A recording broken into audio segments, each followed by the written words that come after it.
I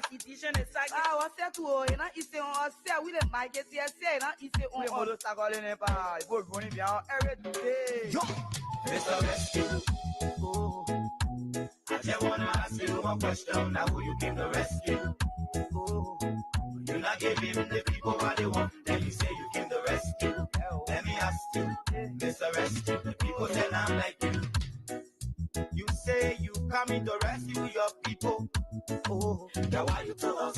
You even claim to even be the hero from your experience. So why you to us? So why the respect's not stable? No job, no food to put on the table. No justice for the poor. Once you not get no money, rest and show your kids can't hold. No opportunity for the youth. You say no helping for the breaking poverty on the youth. Tell me why the people vote you for. Treating the people, I hate to say you got no love. Mr. Rescue. I just wanna ask you one question. Now who you came to rescue? You're not giving the people what they want. Then you say you came to rescue. Let me ask you, Mr. Rescue. The people say I'm like you. Good evening and welcome. Welcome. It's Wednesday, May the 28th, 2025. It's great to be in your company once more. It's great to be back on the global stage as well. The Digging Deeper department goes in depth tonight with a number of topics.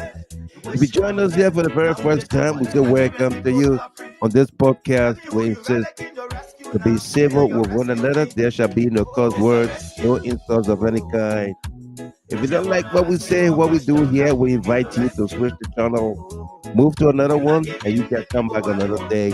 Or better still, call us here to dispute whatever you might have said tonight or in the past.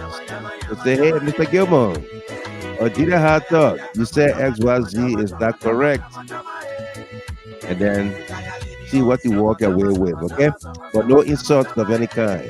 Today's broadcast is dedicated to a number of folks celebrating their birthdays, anniversaries, and special milestones. Talking about special milestones.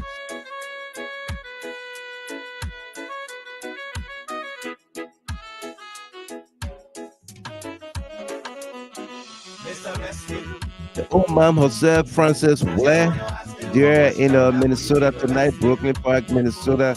Frances Blair, that's Confident D's mom. Happy belated birthday to you. Eric Smith celebrates 21 years today.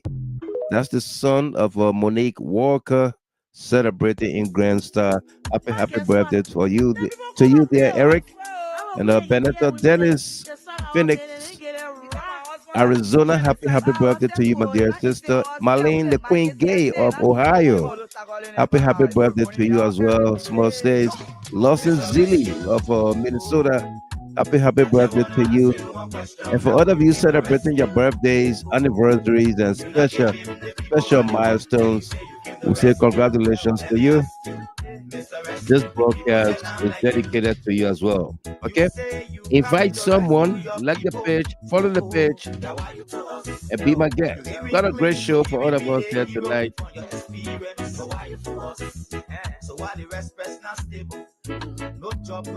Okay, we got a great show for all of us here tonight. So invite someone, like the page, follow the page, and be my guest.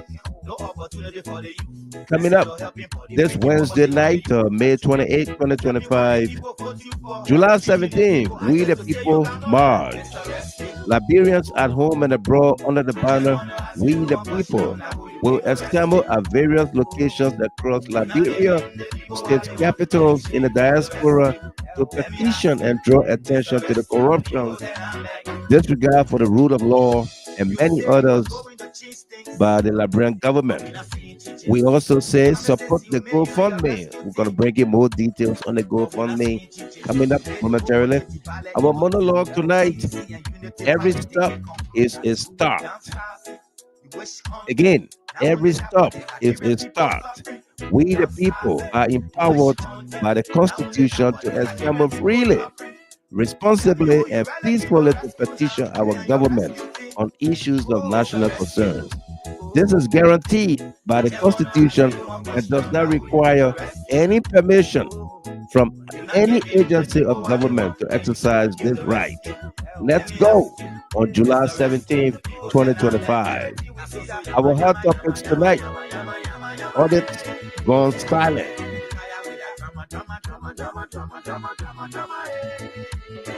Audit gone silent.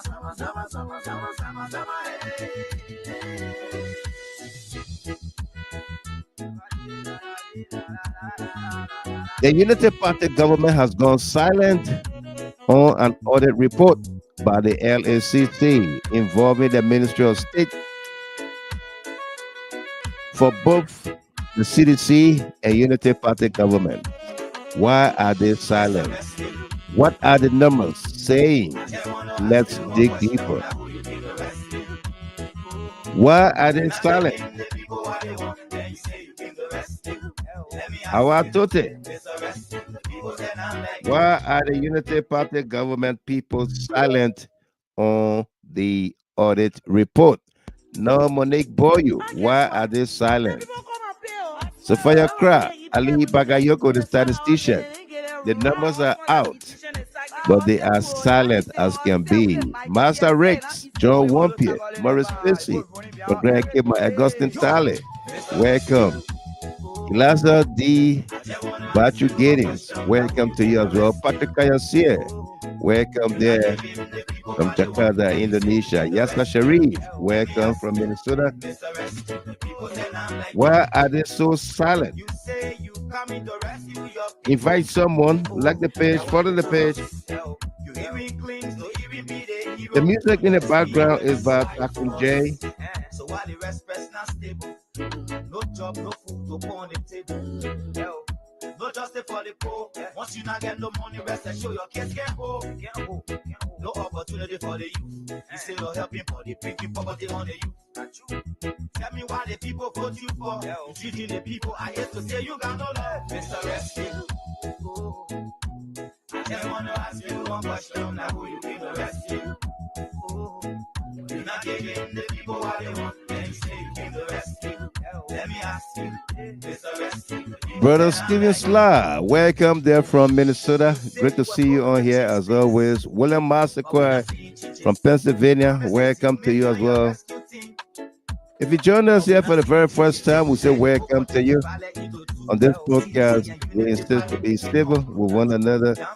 There shall be no curse words, no insults of any kind.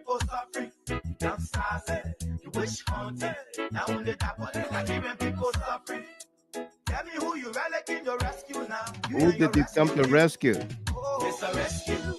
Mr. Rescue. I just want to ask you one question. Now who you came to rescue? You're not giving the people what they want. Then you say you came to rescue. Let me ask you, Mr. Rescue. The people say I'm like everything we see that yama yama yama yama yama yama yama. I like the part he said the people said don't like you. Everything that yama yama yama yama yama yama. The people don't like you. Mr. Rescue, the people don't like you. Where you coming from? Also, coming up, our hot topics tonight. The real story. Representative Richard Nangbe Koon tells the real story behind Speaker J. Funati Kofa's removal. What did he say? Let's dig deeper. The Joseph Yuma Boycott Foya mansion still remains in the news. It's $10 million. Capitol building fire. The Capitol building fire has turned cold as two tortured state witnesses are out of the country. Andrew Lawson and Albert Weir were to serve as state witnesses against Speaker J. Funati Kofa and others, but disappeared from Liberia unknown to Liberia's security agencies. The case have since gone cold. Representative Samuel Koga, now Senator, and James Collier were both on the grounds of the Capitol building the night of the incident, December 17th into the 18th. While Koga was seen in his car giving a live interview with Spoon TV. Colette said he, quote, ordered the chairs remover for fear that someone will destroy them. End of quote.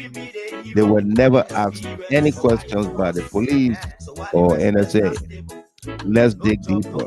This story is not going away anytime soon. Congrats to the CDC USA. Congrats to Chairman Yahya Talata Sharif and team for a very successful inaugural ball. Let's get the job done. Let's build a united CDC USA. Cash reloaded. Senator A.B. Darros DeLon leads Unity Partners Deluxe to combat media houses and bloggers against the government in his podcast, Class Reloaded. But Liberians quickly changed the name to Cash Reloaded, representing the level of stealing in the government, coupled with hardship faced by Liberians. Let's dig deeper into Cash Reloaded. Again, tonight's broadcast dedicated to Francis Blair, Eric Smith, Benetta Dennis, Marlene the Queen Gay, Lawson Zeely, and for all of you celebrating your birthdays, anniversaries, and special milestones, we say congratulations to you. If you join us here for the first time again, welcome. And all of you repeat listeners, regular listeners, LeClaire Richards, Mount Betterson, Ruth Pine, Ford, Uzio Ford, Peter Tagler, welcome to you there, Dwayne Waller, William Masterquai, Ruth Pine. And Masterquai said, let those guys enjoy themselves for now, Mr. Gilman. But rest assured, they will be prosecuted, absolutely. And Rachel Lawrence, welcome to you. She says, good evening, family. And Ruth Pine, they came to rescue their pockets. They did. And they are doing well with that. Absolutely. And my better son, long time. I'm enjoying you from North Dakota. We need to talk, Mr. Gilman. Call me. My number is everywhere. All right? My better son, you know my number. My number is everywhere. Claire Richards, good evening, GHT, CLN family. And Mr. Gilman, welcome there, my brother. Good to see you on here. Stephen Sklar, welcome there. Says good evening, brother Gilman. And our GHT family, welcome. Yasa Sharif, welcome to you there. He says she's watching.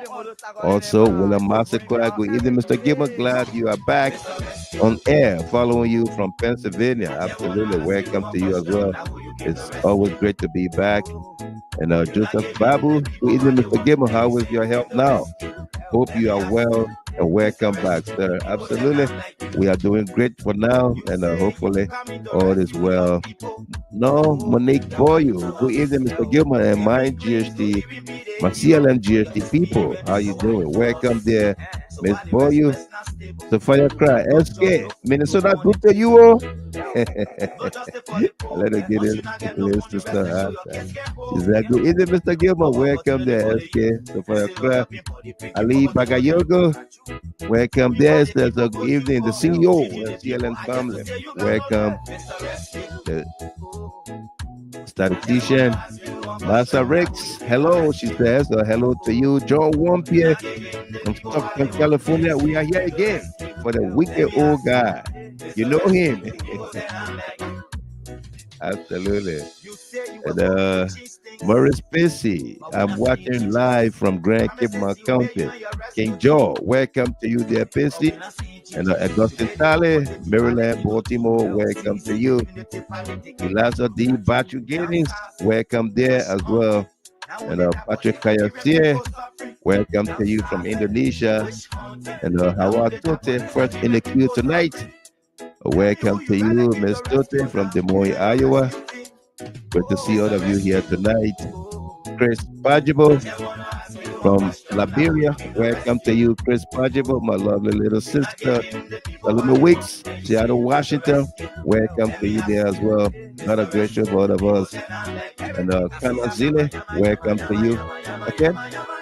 The music in the background is by Takun J, talking about the people don't like yourself. Yeah, the people don't like yourself.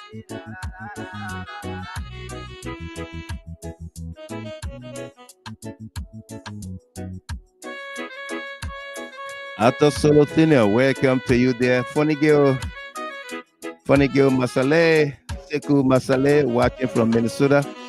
Brooklyn Park, welcome to you. Solo Senior, welcome there. Good evening, Mr. Gilmer and my GHT Zealand family. And Mark Collet, welcome. He says, I'm in class. Absolutely, welcome to you. And Clary Allison, I see everybody is back in class here tonight. It's great to be with you here, folks. Absolutely. We miss this platform as well. We miss you all. But thank God that we back with you this evening. All right. We are back with you this evening.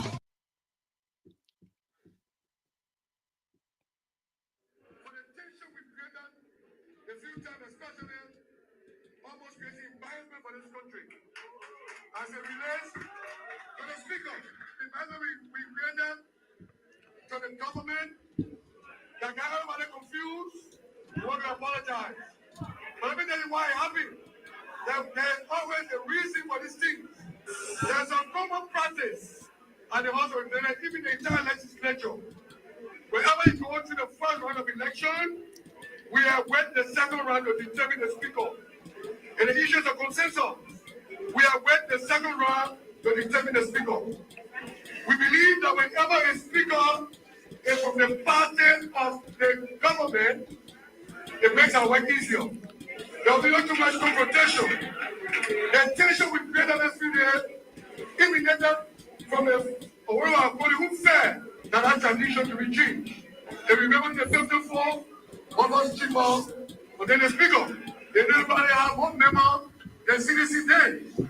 But the fact that Baba Chiba was a seditious, and moreover his party won the presidency, His Excellency former President George Manuel, we decided to give the right to Baba Chiba.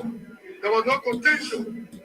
Normally the president takes the speaker and the deputy falls in the opposition to balance the house.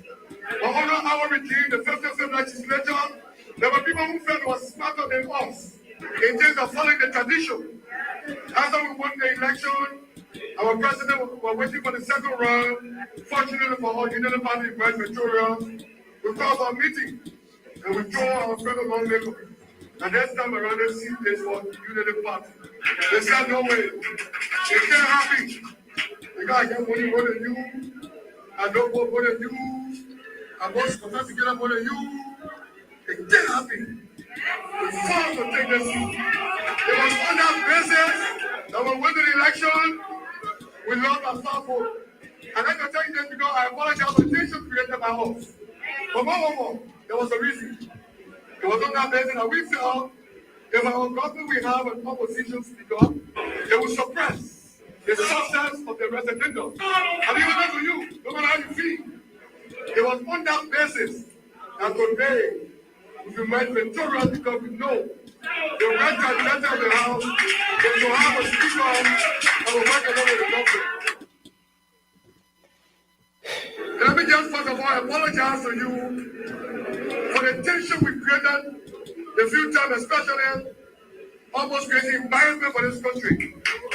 As it relates to the speaker, the time we created for the government that got everybody confused, we want to apologize. But let me tell you why it happened. There's always a reason for these things. There's a common practice and the House of Representatives, even the entire legislature. Whenever you go to the first round of election, we have went the second round to determine the speaker. And the issues of consensus, we have went the second round to determine the speaker. We believe that whenever a speaker is from the party of the government, it makes our work easier. There will be not too much confrontation. Let me just first of all apologize to you For the tension we created, the future, especially almost creating environment for this country. As it relates to the speaker, the environment we created to the government that got everybody confused, we want to apologize. But let me tell you why it happened. There's always a reason for these things. There's a common practice, and also even the entire legislature. Whenever you go to the first round of election, we have wait the second round to determine the speaker. And the issues of consensus, we have wait the second round to determine the speaker. We believe that whenever a speaker is from the party of the government, it makes our work easier. There will be no too much confrontation. Let me just first of all apologize to you for the tension we created, the few times especially almost creating embarrassment for this country. As it relates to the speaker, the embarrassment we created to the government that got everybody confused, we want to apologize. But let me tell you why it happened. There's always a reason for these things. There's a common practice, and also even the entire legislation.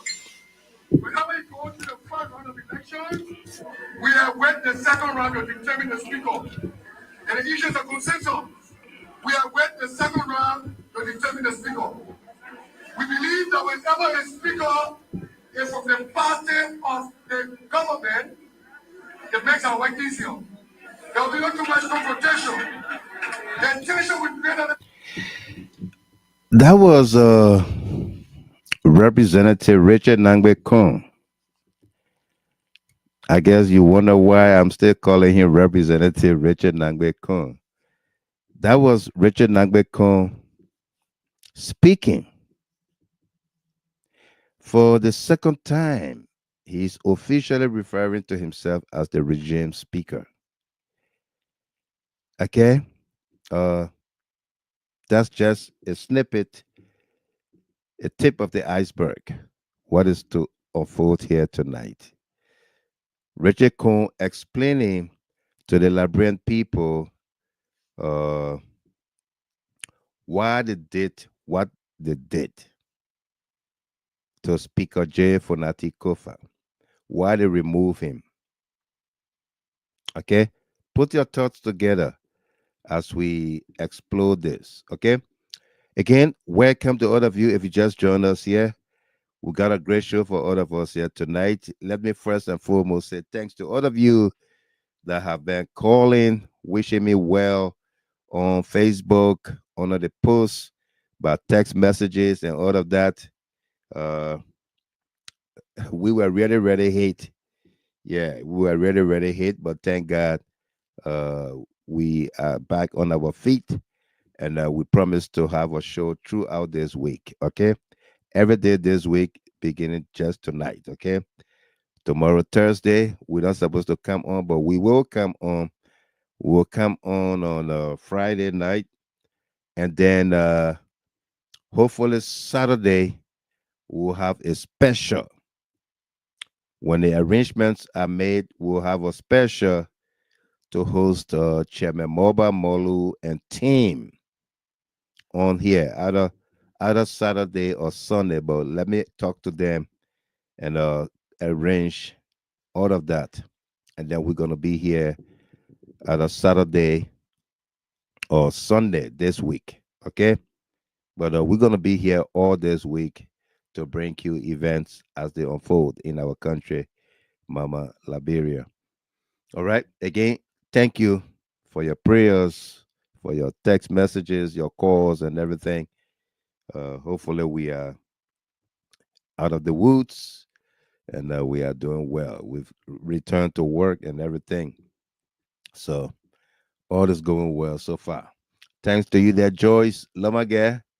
Uh, your picture you sent me help me out too. I want to grab it right away. Mucinex, I'll grab it. I was grabbing everything people were telling me to do. Yeah. I went, I grab it, and it also helped. It helped out a whole lot. Thanks very much, Lamage. Thank you. Linda Morris, welcome to you there. Says good evening, GHT. and see that family. Common citizen is watching from somewhere very, very common. Absolutely. And Helen Quignon Elliott, thank God you are back, Mr. Gamer. No doubt. Thank God you are here as well. Darius Portue. Some Liberians are really funny people. They are clapping for him. Absolutely, they are. They are clapping for him. And Organio Opa Emmanuel from King George, Grand Cape Mount. Welcome there. You're the second person watching from Grand Cape Mount County, King George. Actually, King George tonight.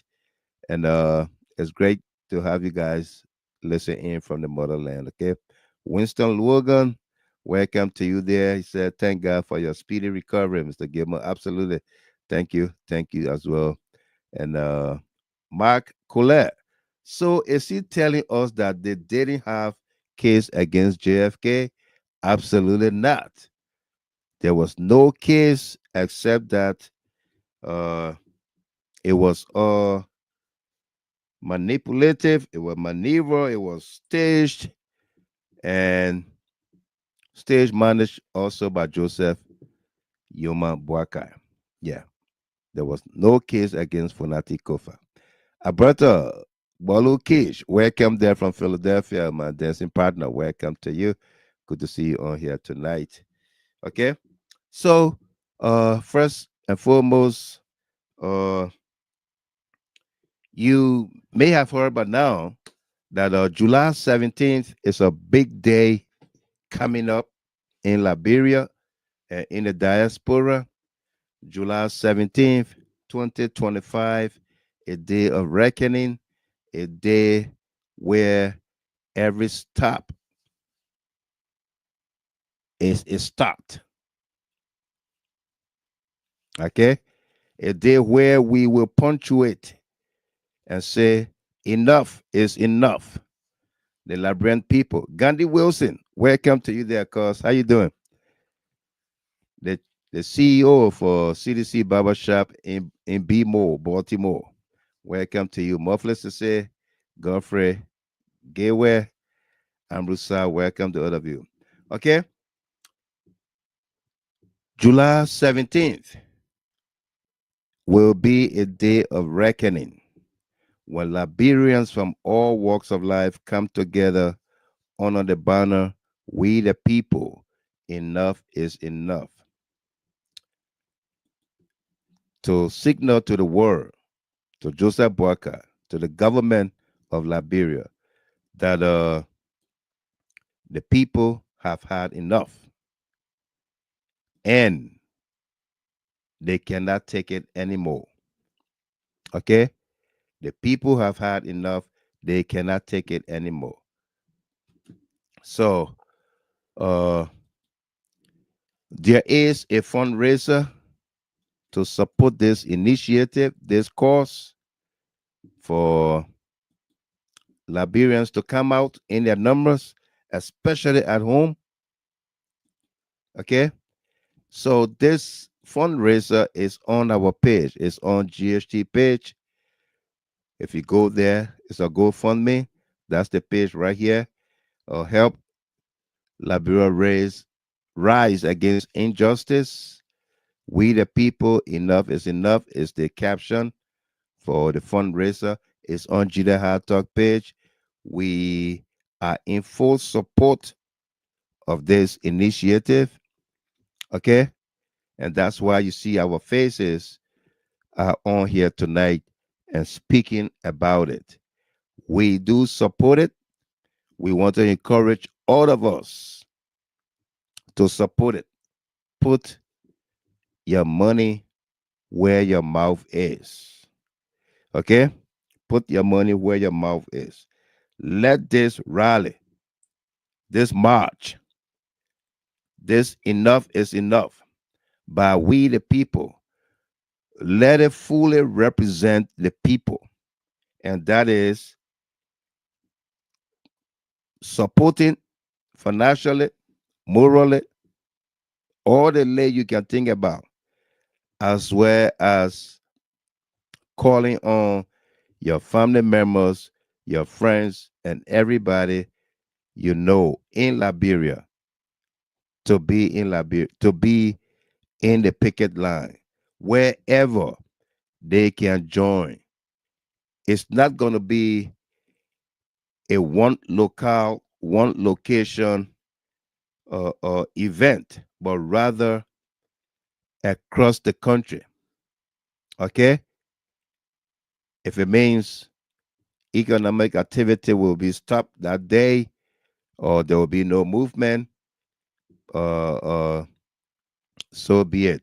But it's going to be peaceful. Okay? It is not an uprising. It is not intended to remove or chase Joseph Boakai out of office, as was done with George Weah, or intended to do with George Weah, and we came out, the Concerned Liberian Network, marched on DC, and were able to thwart that program. No, it's not going to be. It's not intended for that.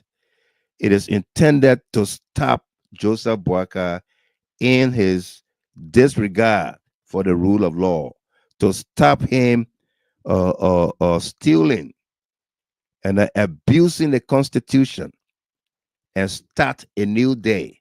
That's why, for us, our contribution to this is the slogan: every stop is a start. Every stop is a start. But overall, the theme here is enough is enough. And so we want to put a stop and start. Okay? If Boakai don't want to start a new day in Liberia, he can stop whatever he's doing. And if he don't want to start a new day, he can stop, and then the government continue from there. If he's not able to start, he can designate Kun to start a new day, but it's going to be a day of reckoning. Okay? And let me welcome Ms. Melvina Kwa Dennis. I'm honored to be the first to call you Mrs. Dennis on here tonight. Melvina Kwa from Fargo, North Dakota. Congratulations to you and success, Dennis, on your beautiful, beautiful marriage the other day on the 17th of May. Congratulations to you.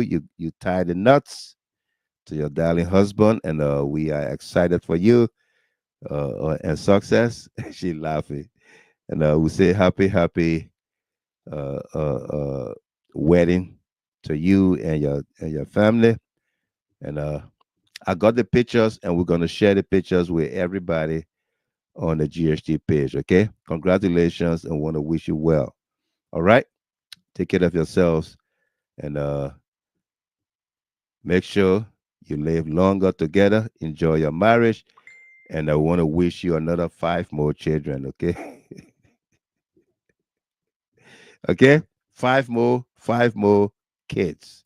Yeah, at least 5 more, not 10, but 5 more.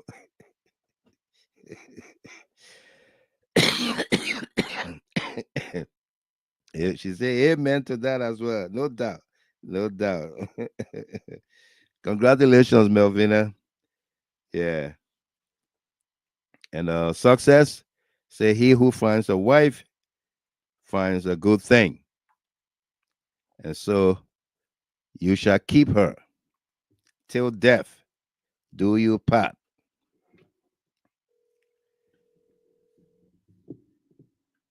Okay? Yeah. So you can find this GoFundMe on our page, Gita Hard Talk page. Uh the goal here is to raise $10,000, but we can do more than that, for such an event. So I want to encourage all of us here at Gita Hard Talk, at the Concerned Liberian Network, to put our all into it, whatever we can do. The fundraiser is currently at 12%, with a little over $1,100 realized over the last couple days since it was launched. And this is from the organizer here on behalf of the We the People campaign. Is my own darling sister, the wife of my bishop, Pale Orita Reto. And she's coordinating this, and of course, for all of us. So uh, don't hesitate to do whatever you can with this fundraiser, okay? But either Saturday or Sunday, when all arrangements are made with Chairman Moba Molu and team, we will let you know. We'll let you know by tomorrow whether uh, we're going to be hosting them on Saturday or Sunday, okay? So that we can come on a little early. That's why I don't want to do it during the week. So I will talk to the chairman, Moba Molu, and we'll be here Saturday or Sunday. I will let you know through flyers and our subsequent broadcast as well. But we do support this initiative, and I'm calling on all of us to be a part of it. Okay? If you are not very sure that it is me, why Michael Gilman, this is me right here. We do support the fundraiser, the We the People March. So I minimize it and made myself big so that you see what I'm talking about. Okay, I had it bigger than me in a few minutes ago, but I just minimized it and made myself big to encourage all of us that this is a worthy cause for all of us to be a part of. All right. So we're gonna have Mobile Molu and team on here Saturday or Sunday, and we'll be giving you a lot more. All right, welcome to all of you just joining us. Keman Saki, welcome there. She said, "Hello, Mr. Gima. Thank God for speedy recovery." Jawala Plua, good evening there. Welcome and thank you as well. And Mohammed S. Kamara from Dubai said, "Good morning to you, Mr. Gilmore, and to everyone. Many thanks to you people. Boaka have that Sierra Leone bad attitude in him. So we should never that Boaka. Think that Boaka will be a good person. But Boaka and his entire government will pay for what they are doing to our people after 2030. And Confident D, welcome there. Let me say, wish the old mom a happy birthday for me. Again, Confident. Tonight's show is again dedicated to the old mom, Francis Blair. Want to wish her well. Says, hello, Mr. Gamer. I called to check on you, but I hope you are doing well now that I see you on the show. I am relaxed. Thank you very much, Confident. I did see your missed call. Sorry, I didn't return your call, but I was so tired with the medication and sleeping and all of that. So, but thank you. Thanks to all of you that reach out to me and try to pray for me as well. All right. It means a lot. Yeah. Text messages and everything else. Thanks a whole lot. Mr. Jerome Gilman. Welcome there, says the good evening, Mr. Gilman. Welcome to you, my dear friend and brother, Jerome Gilman. We gotta talk, my man. We haven't talked in a minute, but we gotta talk, okay? Absolutely. And Henry Duba Hill, welcome to you there as well. Okay, so let's get to uh, uh, some of the topics we got on here tonight. All right, now that we've told you about the fundraiser for July 17th. All right, our conversation centers tonight around the monologue. Every stop is a start. Every stop is a start. We, the people, are empowered by the Constitution to assemble freely, responsibly, and peacefully to petition our government on issues of national concerns. This is guaranteed by the Constitution and does not require any permission from any agency of government to exercise this right. Let's go on July 17th, 2025. Okay? Uh, why do we say every stop is a start? It's like you double hill. It's like you tell somebody, say, stop what you're doing and do XYZ. Even at work, it happens there.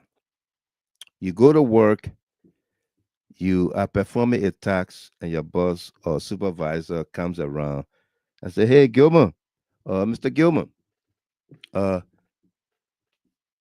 you need to stop that. I got something else for you to do." All right? You're gonna stop the old thing and start anew. Or perhaps what you are doing or were doing is not in line with policies. It's not the proper thing you were doing. And so your employer, your supervisor, your manager, or whosoever comes around and tell you you need to stop.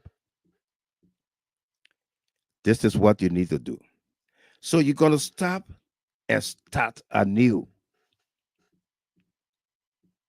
Right?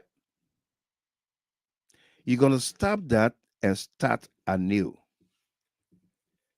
So that's why we said every stop is a start. And in line with this July 17th People's March. Wally Kenneth, welcome to you. Joseph and Edith Wally Kenneth from Philadelphia, welcome. And Jessica and Besler, welcome there on the YouTube channel. Welcome to you. Sophie Blambo, Rodney Ja, Pedro Vasquez, welcome there. So watching live from New York City. It's about time Liberia pay attention to Mama Liberia. Very good job, Mr. Gamer. You welcome there, Pedro Vasquez. Yeah, welcome. And Wally Kenneth said, welcome back with a good health. Absolutely. We feel rejuvenated. We feel strong to be on here tonight. Okay. Yeah. Well, thanks to all of you for the prayers and what have you. Zico Cape, welcome. Okay. So it's in line, in support of the July 17th People's March. Enough is enough. Okay. But it went on to talk about the constitutional rights of the people. The reason is we've seen since the announcement of this rally what the government have done. The parading of armed riot police security across Monrovia, Monserrato, the justice minister coming out issuing statement that there shall be or there will be no protest without a permit.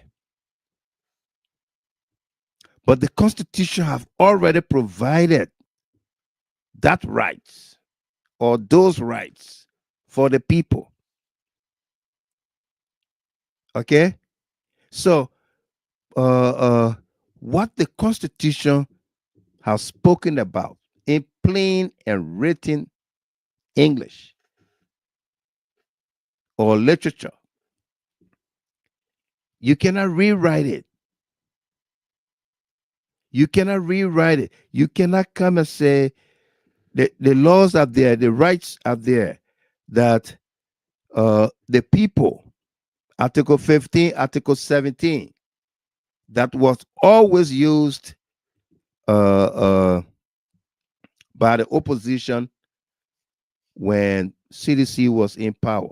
Though this is not a CDC rally or a CDC march, but we have to reference CDC to in this case, because the opposition at the time to CDC did not go to seek permit to protest. When they got ready, they were on the streets every day. Whether it was Joseph Boakai leading the protest or supporting the protest, they were on the streets every day. Whether it was Alexander Cummings calling on people, you have to protest, protest, protest, protest, protest. They were on the streets every day. Whether it was the yellow belly swine, Brazilian Portuguese wannabe Pele boy, Henry Costa, who would direct protests from these United States of America, will encourage people to burn tires on the streets and talk about dragging the head of the president on the streets like a stray market dog. And there will be collateral damage that they will put people on the streets to loot.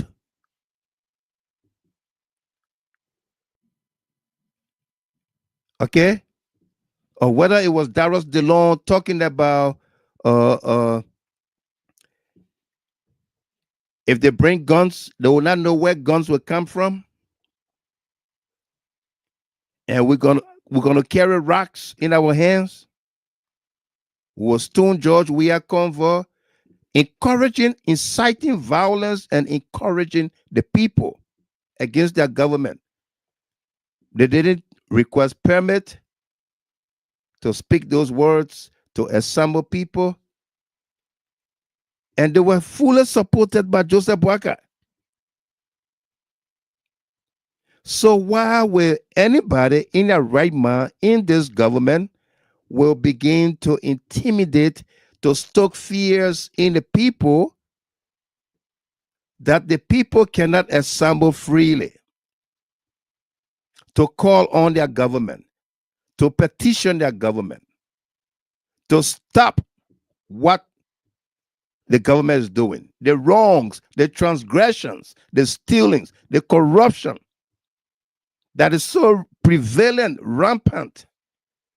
Why can't the Liberian people assemble to petition our government to stop and start a new day? Why can't they do it when it is their inalienable rights guaranteed by the Constitution? Why can't we do it?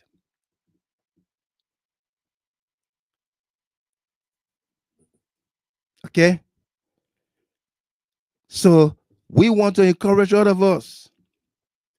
And this, the government gonna strong arm this rally. They are scared about the organization. They've threatened several times Mobile Molu. They've sent armed riot police to his stand movement offices. They blame it, said they went to go look at motorcyclists in the area. They went around his home and all of that. And this is against the backdrop that the government attempted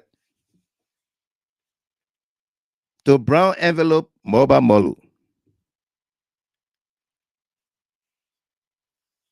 So as to water down the protests, the people's march.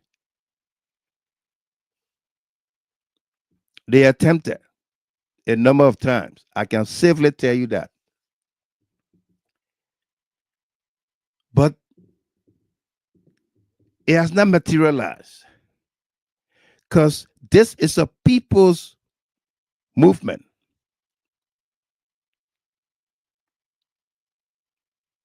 And the people around Mobile Molu have indicated to him, we know this government will want to come and buy people out. And if they ever talk to you, if they brought monies to you, you want to take it and eat it, but don't think this protest, this rally will be compromised. Like Henry Costa. Don't think it will be compromised. We've begun the process and we are not going back. Okay? We've begun the process. And this is why you see, if you heard Mobile Molu the other day on the radio, Freedom FM, Morning Rise, you heard him say, I have told the organizers, my colleagues in the movement, my family, and what have you, if anything should happen to me today, I'm incapacitated or I'm dead, and show that my body be taken to the forefront of this people's march before you can take me to the funeral home. That dead or alive, we stand together. We support this.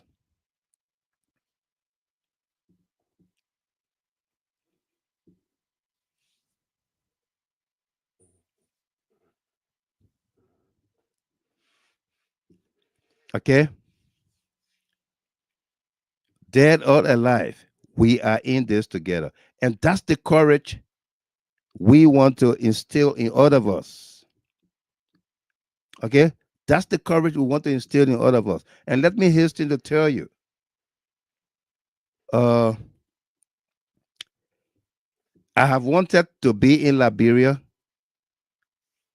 just around that time, July 17th. I have been planning my trip between July 17th to the 20th, but we are organizing similar march on Washington, D.C.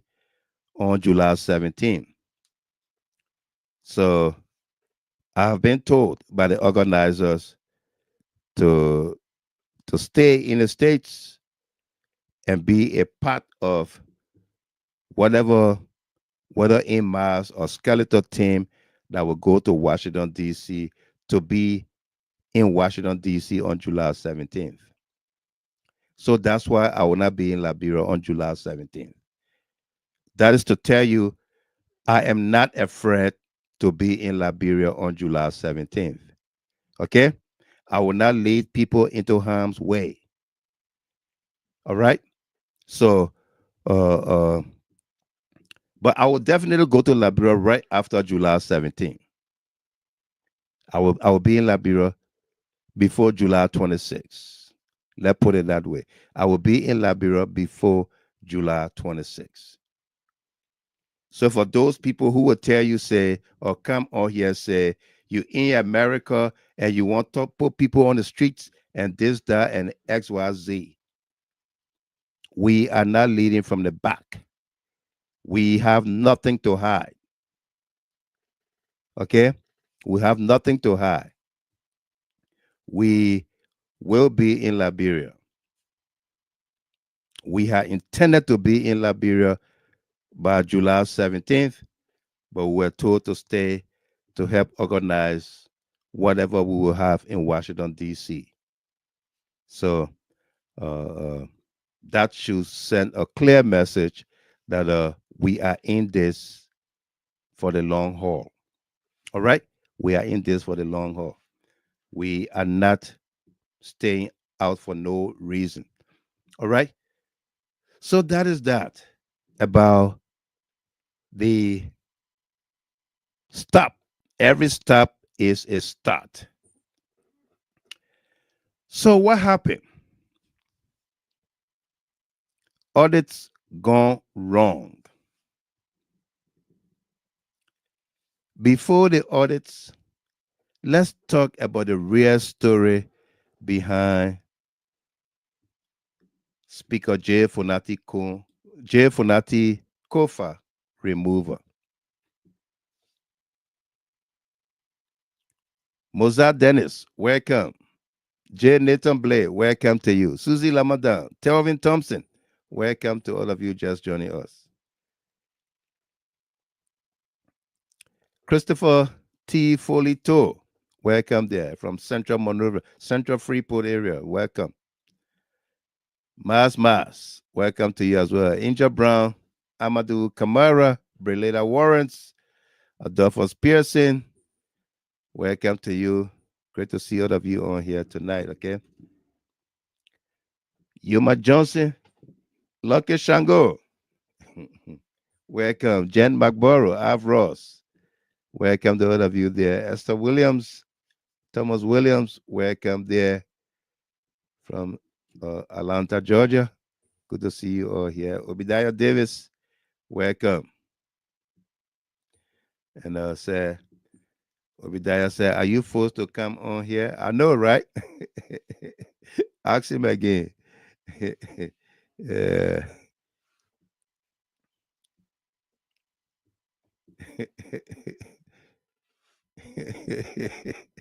Kuya Gallo.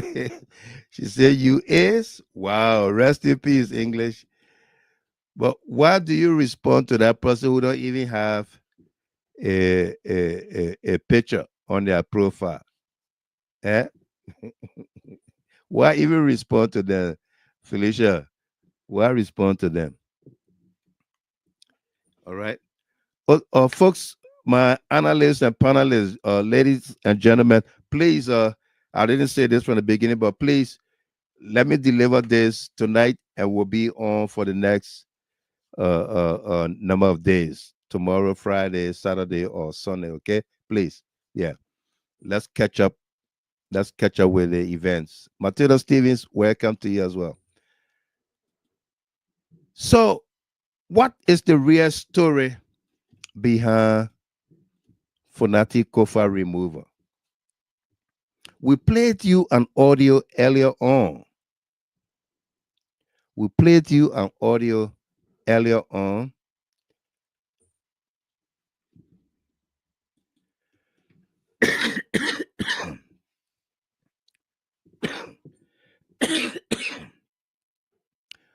We played you an audio earlier on. Richard Cohn explaining exactly why the forced removal of Funati Kofa. Okay? We played you that audio. Let's play it for you once more. Richard Cohn explaining why they remove Speaker J. Funati Kofa. Okay? The real story. And I like to show this picture because that's the whole group that plotted against Speaker Kofa right here. Richard Cohn in the back there behind Thomas Fowler with a red necktie. Right between Thomas Fowler and Sekou Kane. Richard Cohn right there. Yeah. Get him mouth some kind of way open or so. That's the group that plotted against the rule of law, democracy, and the forced removal of Speaker J. Funati Kofa. All right. Ophelia Johnson, welcome to you. Twee Wiles, welcome as well. Ruth Bodobine, welcome to you from Phoenix, Arizona. All right. So let's play this for all of us. Listen and listen well. This is Richard Cohn explaining why they did what they did, led the country into crisis. Okay? Listen to Richard Kuhn. Let me just first of all apologize to you for the tension we created the few times, especially almost creating embarrassment for this country. As it relates to the speaker, the embarrassment we created to the government that got everybody confused, we want to apologize. But let me tell you why it happened. There's always a reason for these things. There's a common practice, and they also even the entire legislature. Whenever you go to the first round of election, we have wait the second round to determine the speaker. In the issues of consensus, we have wait the second round to determine the speaker. We believe that whenever a speaker is from the party of the government, it makes our work easier. There will be not too much confrontation.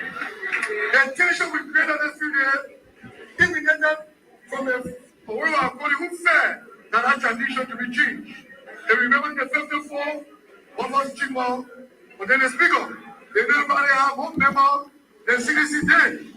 But the fact that Papa Chimo was a sedition, and moreover his party won the presidency, His Excellency the former President George Biden, we decided to give the right to Papa Chimo.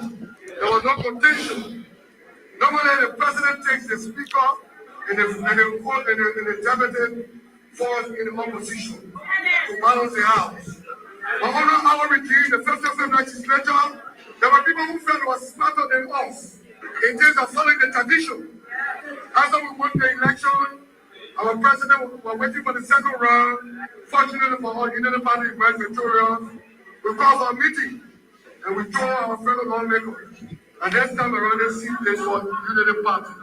They said, no way. It can't happen. You gotta get money more than you. I don't want more than you. I must investigate more than you.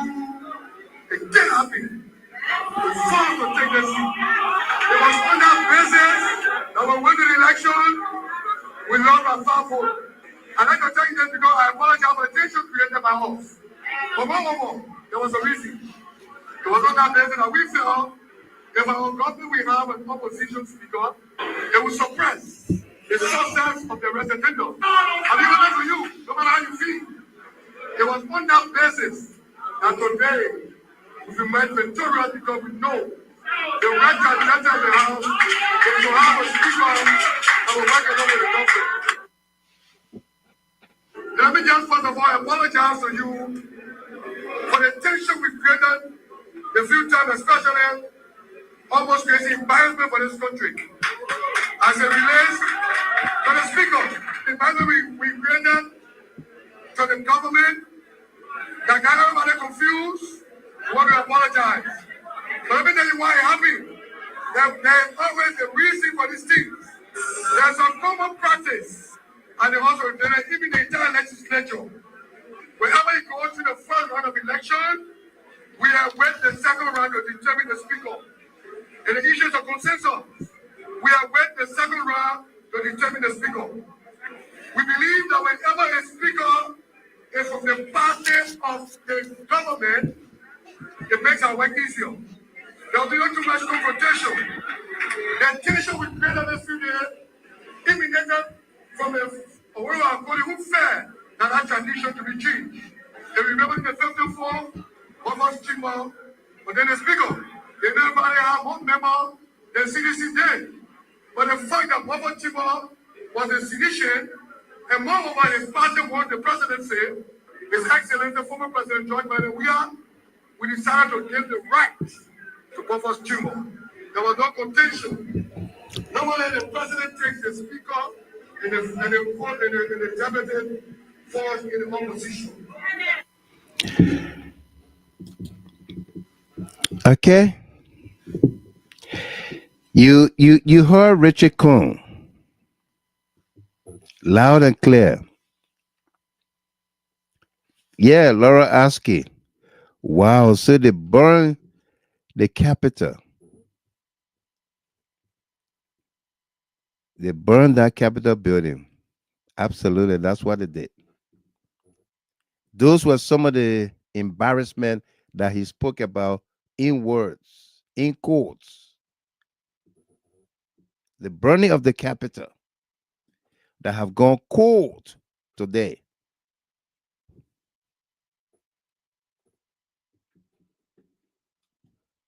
Yeah. Okay, you heard Richard Kuhn explaining why they did what they did to Speaker J. Fonati Kofa. But Speaker Kofa was not appointed to be Speaker. He was elected by his colleagues against Richard Kuhn. It was he and Richard Kuhn on the ballot for the position of Speaker.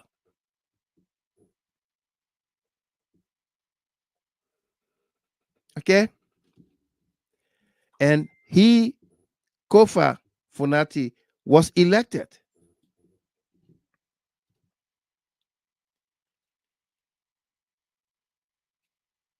Buffer Chambers was not appointed Speaker. He was elected.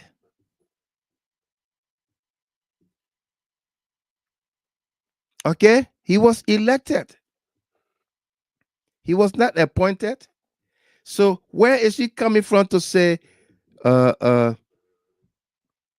this was a precedent where the speaker got to be from whoever sits in the executive mansion side? Where is he coming from with that?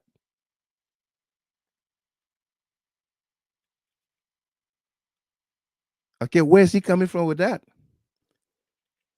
To suggest that the president and the speaker got to be of the same side or political party,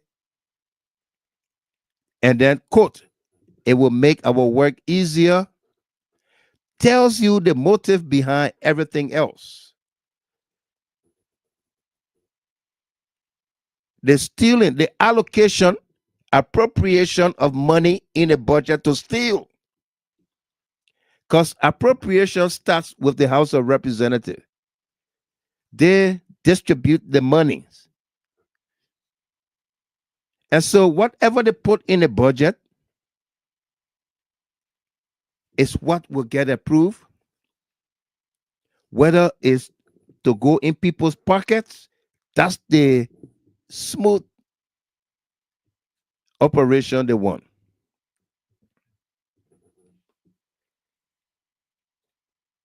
Okay?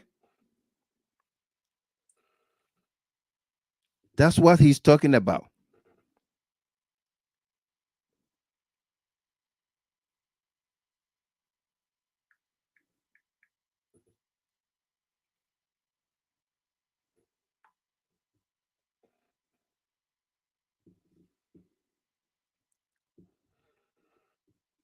Exactly. Kuya Gallo, Felicia. Stealing is the motive. Yeah. Victoria Musulue Townsend, welcome there from Australia. Thank God for speedy recovery, Mr. Gamer. Thank you very much. Yeah. Matilda Stevens. That God beat them to confess. Absolutely.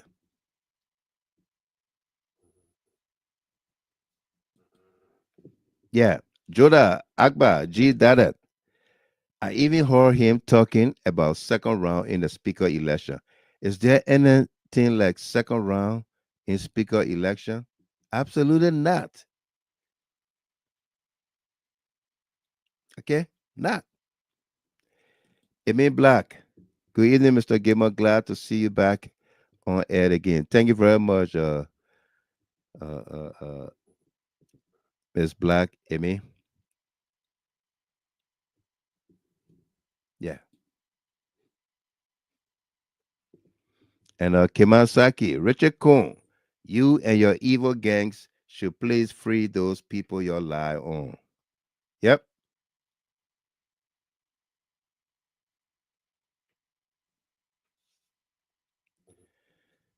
Absolutely. Lawson Zilly. And a happy belated birthday to you, my man. Yesterday was your birthday, but we weren't on. But tonight's show is dedicated to you, Lawson. He said, the guy has incriminated himself. That video can be used as an evidence to prosecute that clown, Richard Cohn. Okay. That's why they burned down the Capitol building. They did everything. Everything in their powers, in their hands, to take possession of the seat, the title, speaker, to steal, to conceal.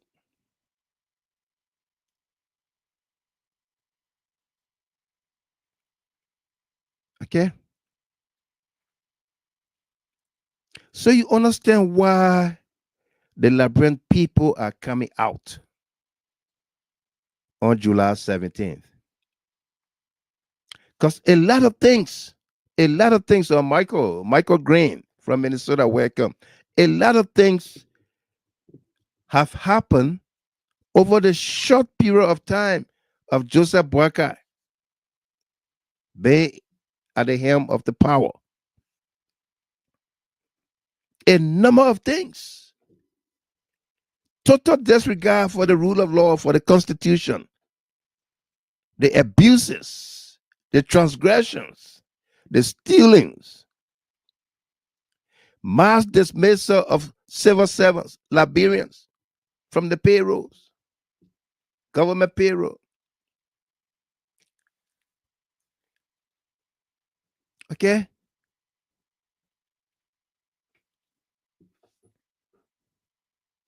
The mass stealing that is ongoing every day from top to bottom.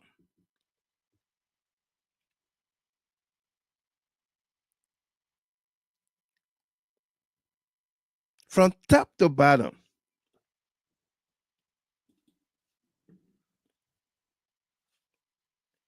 And so they LACC did an audit of the Ministry of State for Presidential Affairs.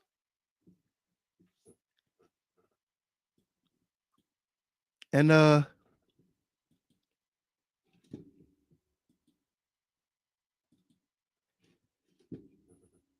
they did an audit and presented this report to the Boakai government for the both governments, Ministry of State for Presidential Affairs. The findings of the report is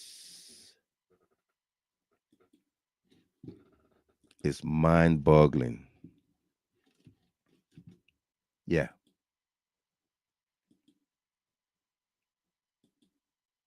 The findings of the report is mind-boggling.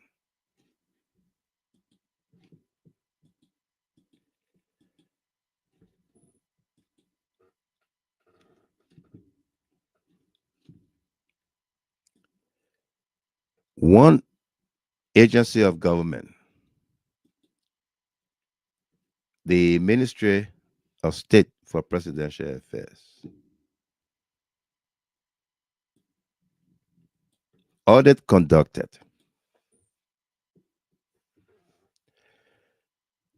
For the CDC government for the period 2018 for the 6th year 2018 to March 2024 to 2023, sorry, 2024 January 2024. And 2018 to 2024. For 6 years of the CDC and 2 months into the Unity Party government. 2 months. Yeah. Striker Lawrence, you're welcome. Clay Richards, so since he has admitted wrongdoing, what will become of those men they put in jail? Big question. What becomes of those guys they tortured, they sodomized, raw?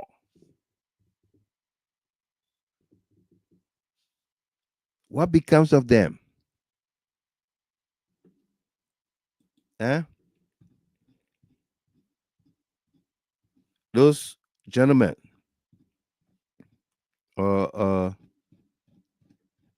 Abbott,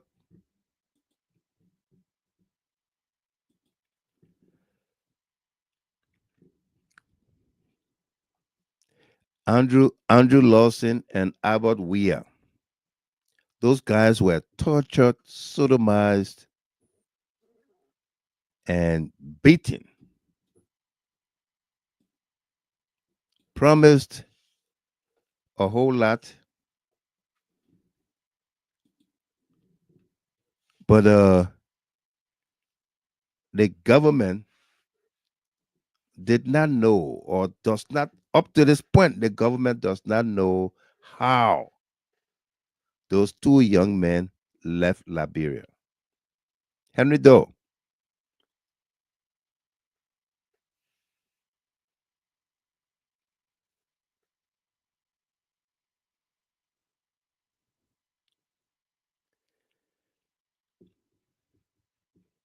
The government does not know how those 2 young men left Liberia.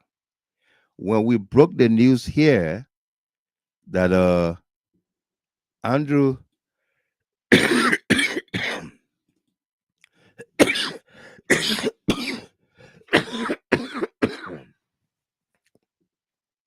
when we broke the news here that Andrew Lawson and Abba Weir, who were to serve as state witnesses against Speaker J. Funati Kofa and others, disappeared from Liberia unknown to Liberian security agencies, when we made that statement the first time, it sent shockwave in the spine of the government. They began to question one another. Where are the people? You listen to what that Jida Hatter Pape talking over there? The man say, our 2 state witnesses are not in the country. Where are they?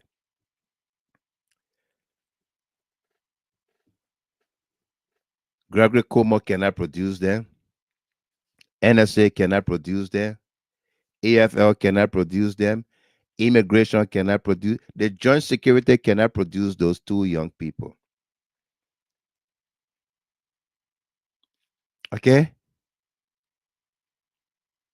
And their testimonies, their medical transcripts, and everything are with the international partners, substantiating their claims to torture, sodomy, and what have you. Raw sodomy. Whether it was Kofi Owusu Woods that did it to them, or Gregory Como, whoever did it to them, it will be made known to the public when that time comes. And that is why we are still on this story. No, Ruth Pine. Those guys didn't die. Those guys were taken out of the country.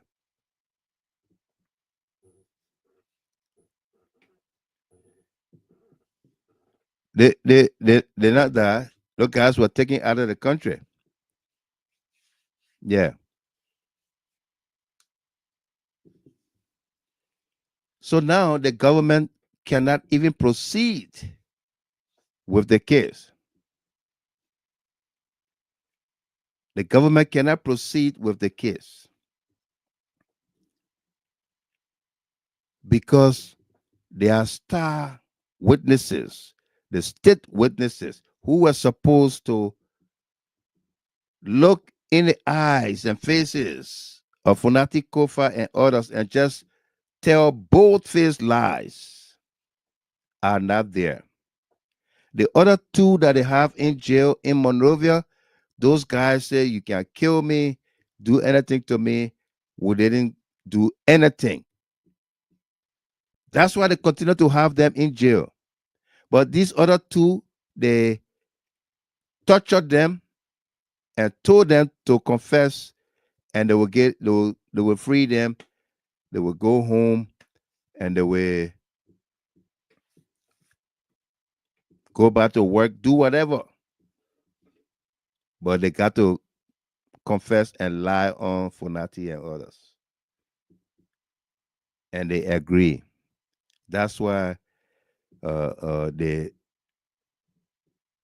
are out of the country today. They use that as a loophole.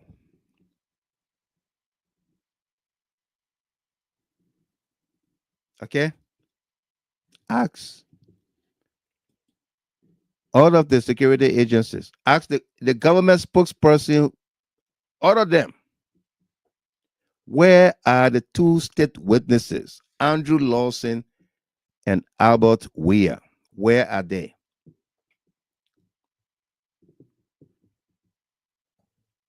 Where are they?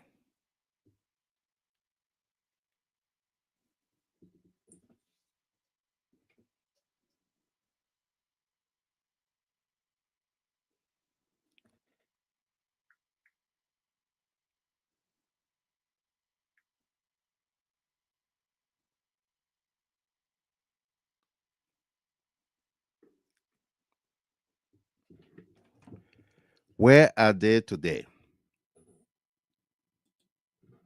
Nowhere to be found, to be seen. Hence, the Capitol building fire have gone cold.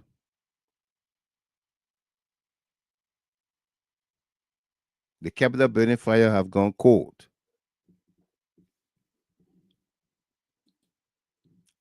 But is that the end of the story? No, it's not the end of the story. It's not the end of the story. Just like today we are looking at the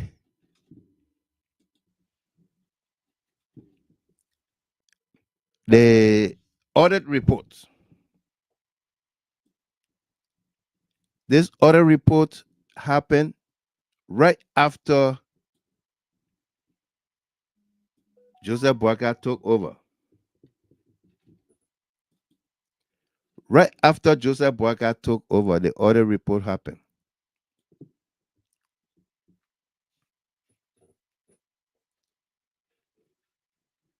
But it's just coming out. It's just coming out. In 2025, this audit report was 2 months into Joseph Boakai's presidency,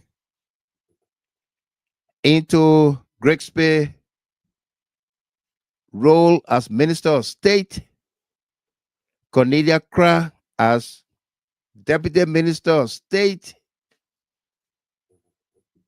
responsible for dismissing over 700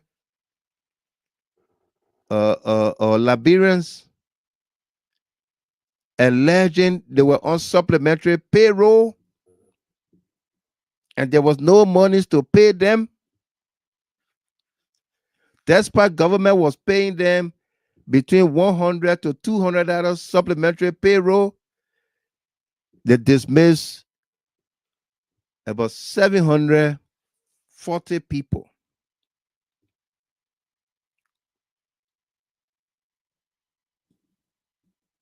And what did Cornelia Cra and Grexby do? Joseph Boyka, what did they do? The Unity Party government? They allegedly hired 76, 74 people. In 2 months,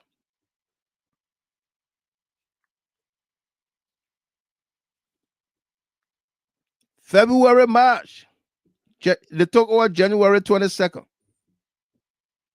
They began to dismiss people. Between February and March, they hired 76 people.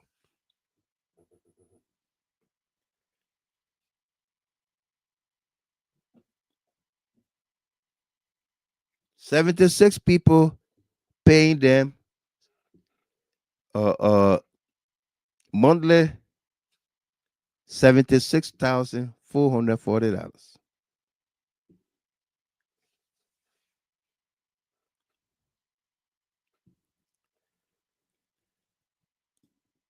Okay.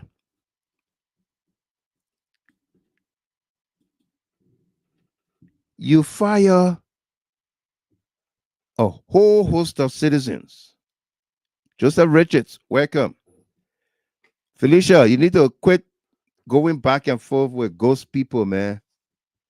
People who not real. I mean, you gotta let it go and pay attention to details. Yeah, that's a distraction, and you entertaining it. Felicia.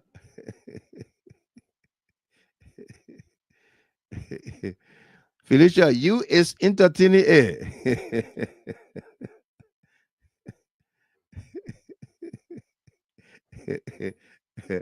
Eh?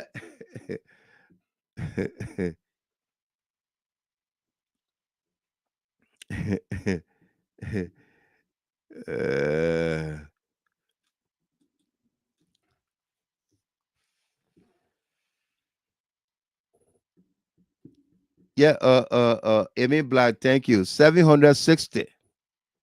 760 and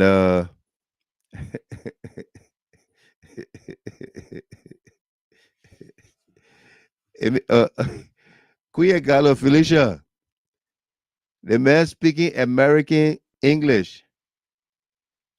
You people is sick. Now the English the man speaking, the man want you to agree with him. You people is sick. And now you people are sick. You people is sick. like in that song, in the music, they say, is he ready? Yeah. Linda Morris, welcome to you there. Okay. Let's give you the short analysis we got here for you. GSC has released the audit report for the Ministry of State for Presidential Affairs from 2018, March 2024. 2018 to March 2024. 6 years for the CDC and 2 months for Unity Party. But something is strange. There is a definite silence in the Unity Party camp. UP silent about audit report since 2024. Everyone knows that Unity Party has accused the CDC day after day, after night, before night, of stealing, of corruption, of everything. But then how is the UP silent now? Here is why. The report that only considers 2 months of Unity Party and 6 years of CDC reveal what we have always said. UP can lie, and UP is sophisticated in stealing. Imagine only 2 months of UP. Just 2 months. The GSC report uncovered system weaknesses from the CDC, such as not following certain processes, not having adequate documentation of employees, not doing reconciliation that led to some names being on one payroll and not on the other, and not on the others, and vice versa. These are regular audit findings and do not show any corruption or missing money. Absolutely. Unity Party decided to dismiss people when they took over and paid them for the time they had worked. UP went to Ministry of Finance and collected the money. When the time reached to pay the people, they said they would not pay 76 persons for the total amount of US $76,440 because they could not authenticate these 76 workers. Granted, they did not pay, but comes the stealing. Instead of carrying the money back into government coffers that they took it from to pay the people, and did decide not to pay, they ate the money. GHT asked them over and over and over and again, and they finally agreed with GHT that the money was stolen and eaten. Up to today, the money that was taken from their account and not used to pay the people cannot be seen anywhere. Cornelia Kra and Mo Ali and Greg Spear, that's what it did. The second finding from GHT says, after dismissing the people, the rescue government then went ahead and added a new 74 people. They were paying $36,000 each month. GHT could not see any record of the new 74 people. So they asked to physically count them. GHT asked the rescue government more than 10 times. Up to today, rescue government hasn't shown the people that have been taking $36,000 each month for 16 months now, making the total of US $576,000. But that is not all to the story.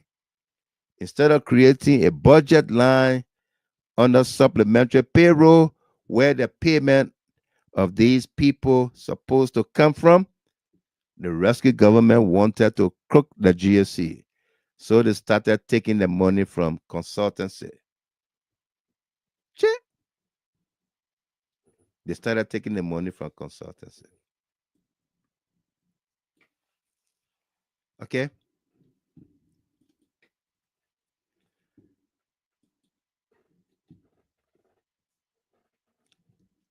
Here is so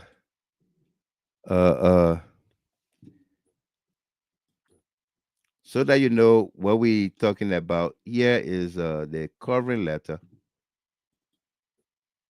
from the GHT, sorry, from the LACC.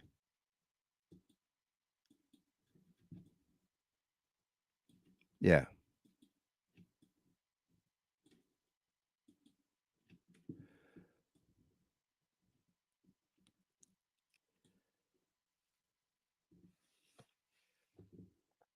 And this is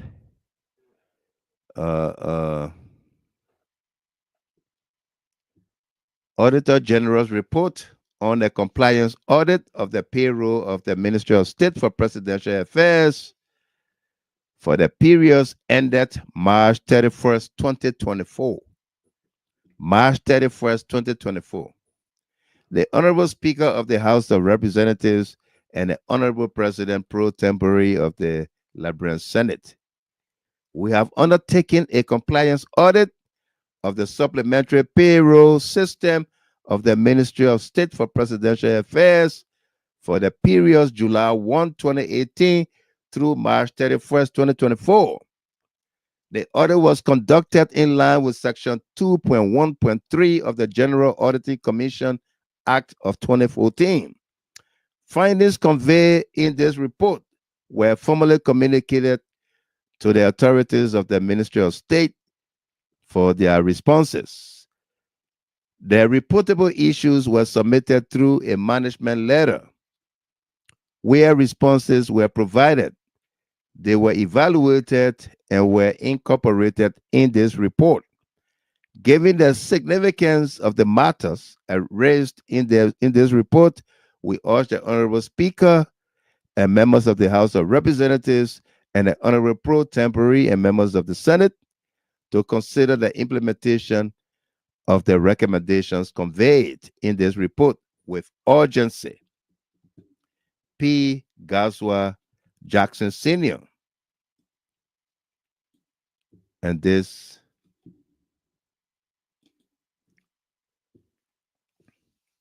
was the covering letter to that effect. Okay, we have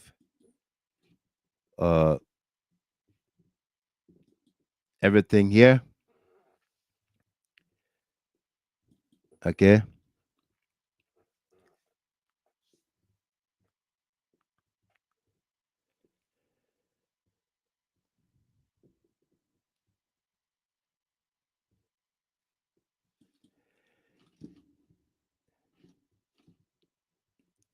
A whole host of issues here for the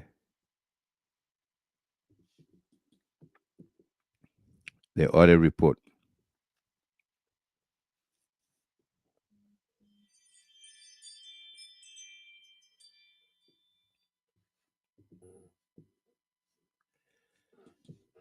Okay. A whole host of issues here. The entire document is on Jide Hartog page. You can find it there, print it out, or store it to your phone, to your gadget, whatever, and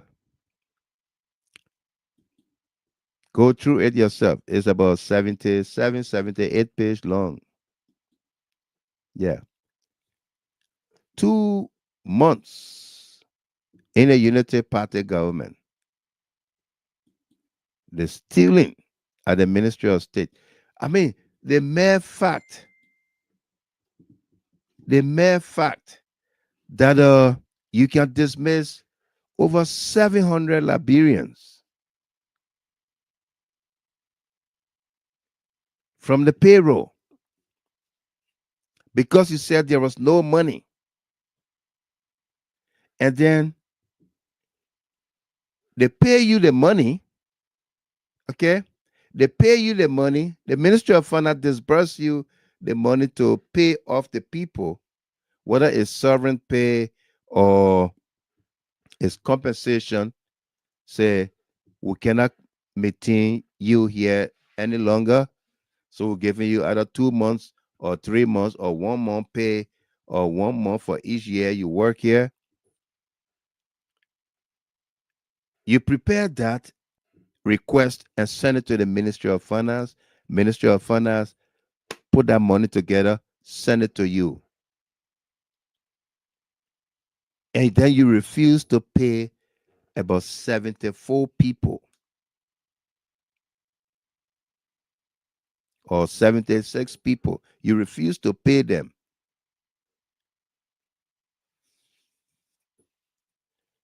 You refuse to pay them. You did not take that money back.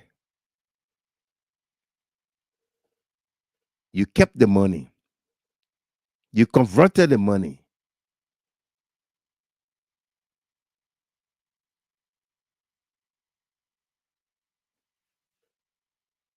You ate the money like Grumpy. Why the people suffer? Why the people cry for their sovereign pay, for their wages, their money work for? You converted it.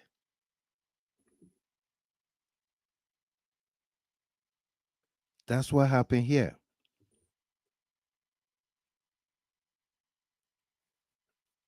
On top of it, you hire people on the same supplementary payroll. The audit report says the people you say you even hire, we can't find them. Let's do head count. Since January 22nd, they're still waiting for the head count. So ghost you got on the payroll, taxpayers' dollars.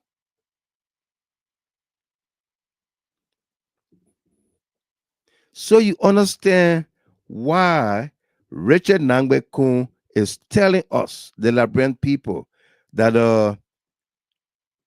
the speaker got to come from the side of whoever is in the executive mansion to avoid any embarrassment, to cover up, to have a smooth sailing of stealing. Because if you kept a Funati Kofa there, he will leak or he will not condone the stealing, the corruption. There will be adequate checks and balance. So we have to remove Funati Kofa. You understand that? If you didn't listen to Richard Kuhn audio, you want to go back after the show is done and listen. What level of stealing, conspiracy is that? The entire government, every branch of this government, from Joseph Boyka down to the last sweeper at City Hall,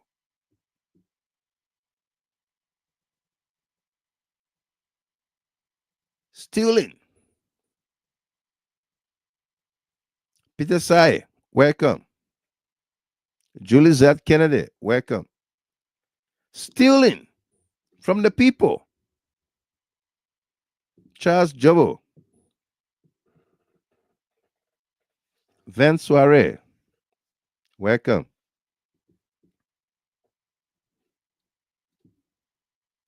What kind of thing is that? Eh?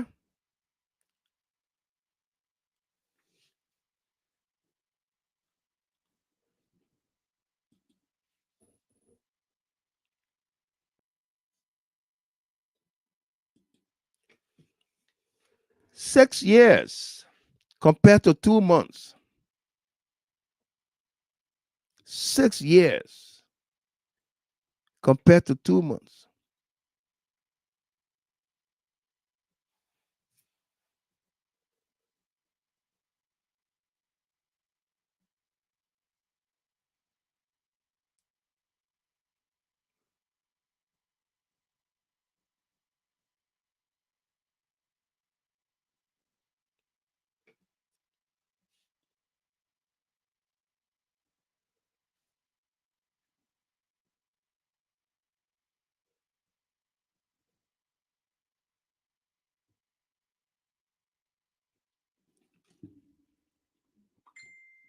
Okay.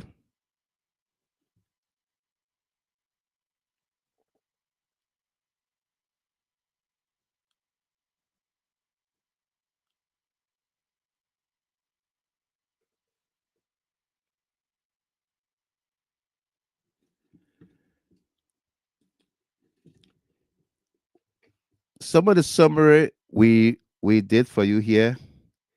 This is it right here. Okay. Let's on observation.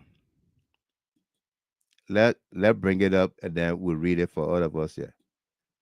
Eddie Mayata Song Balema, welcome. On observation here. Listen to this, Amy Black.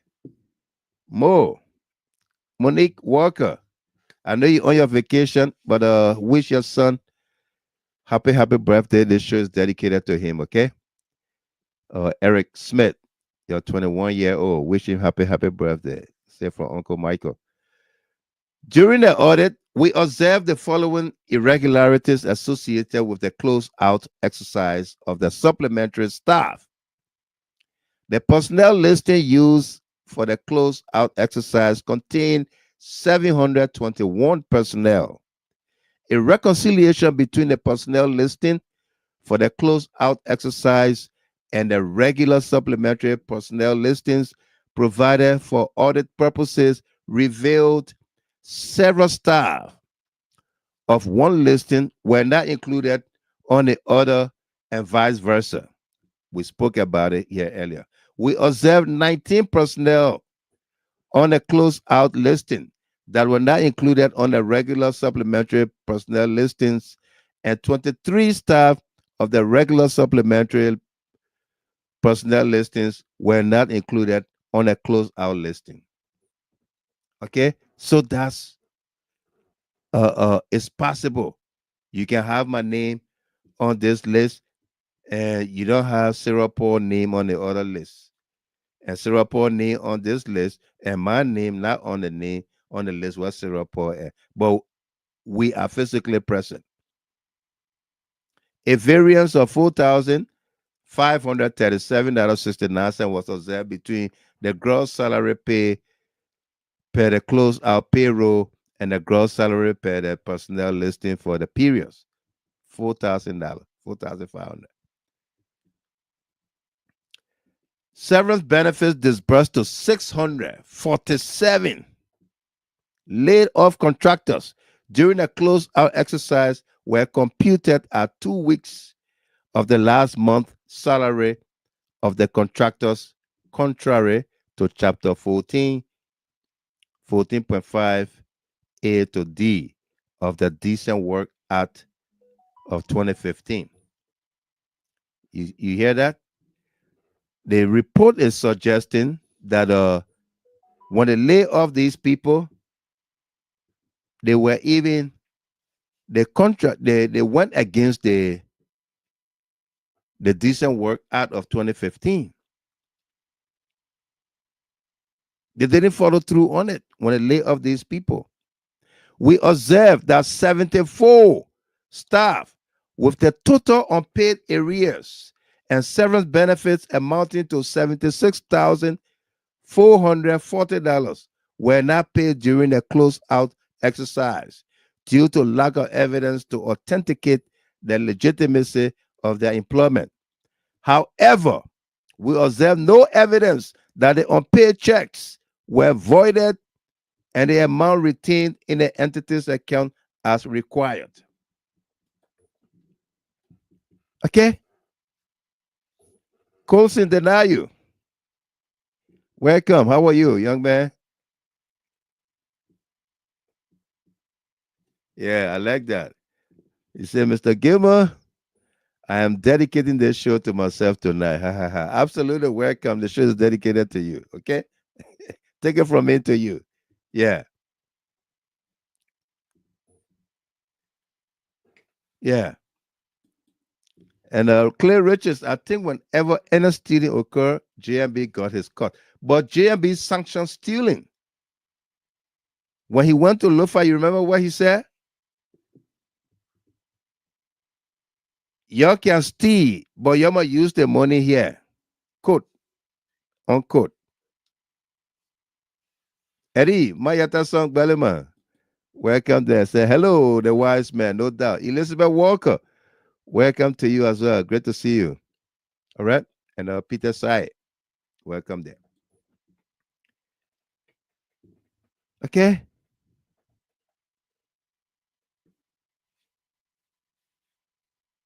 Y'all can steal, but y'all use the money here. Words of Joseph Boyka. So they collected the money from the Ministry of Finance for 76 people or 74 people for $76,000. They did not return the money. They did not pay the people. They did not return the money.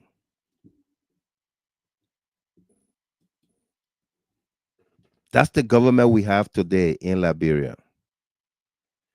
They did not pay the people. They did not return the money. The Bwaka government in Liberia today.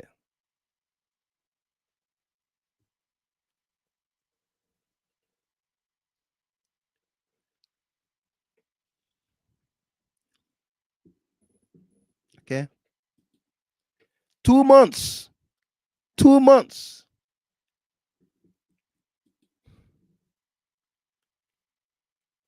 You lay off over 700 people. You refuse to pay them all. You began to steal. You hire fake ghosts and began to collect the money.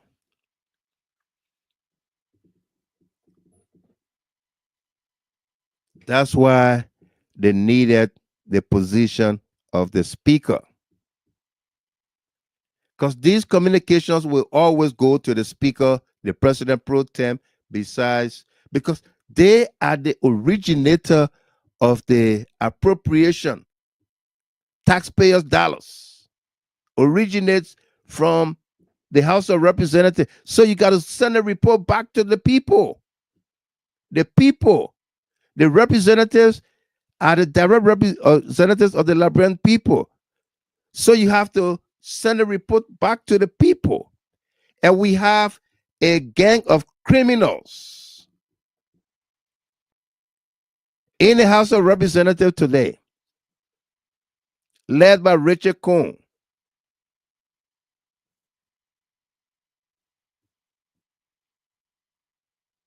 Supported by the crooks on the cash reloaded, fighting to distort the information, to continuously lie to the Liberian people. They've put themselves together again after a protracted period of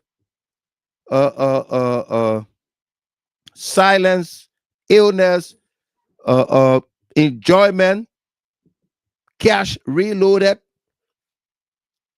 realign, relaunch of cash violence. They've put themselves together, decide to come back to continuously lie to the Liberian people because they cannot stand, they cannot conquer the might of the information dissemination by few of us, the likes of Freedom FM, Kings FM,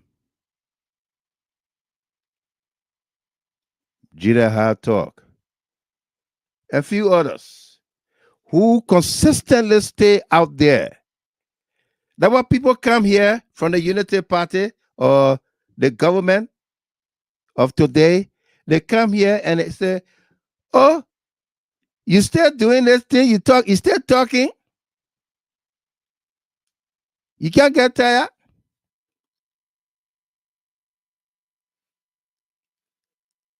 Your money finished. CDC not coming back." I wonder, have they not realized yet that we are not doing this for any personal aggrandizement? That we are doing this for our people and country? Have they not realized that yet? Or are they suggesting that Joseph Bwaka government is paying us also? So the Bwaka government is paying the likes of Henry Costa and others on the cash reloaded? Jola, Akbar G did it. Is that what the Bwaka government is doing? It is sickening and worrisome that people who were yesterday champions, allegedly champions of the voiceless, the people, are today they are masters and corruption king kongs.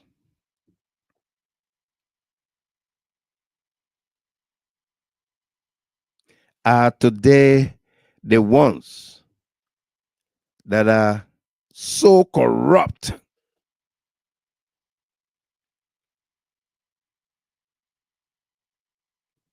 Okay?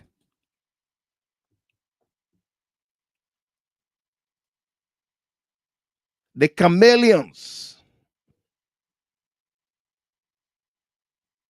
with the heavy heads, the pound man, who vacillate like a grasshopper, springing from every green leaf and destroying its path.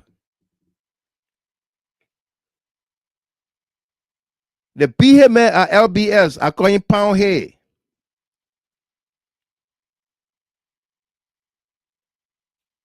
For lack of quality programming, quality information, he takes to the airwave and spew lies and hate messages, insults against diaspora Liberians, stating, quote, diaspora Liberians in the U.S. and the American government are plotting to overthrow Joseph Boakai.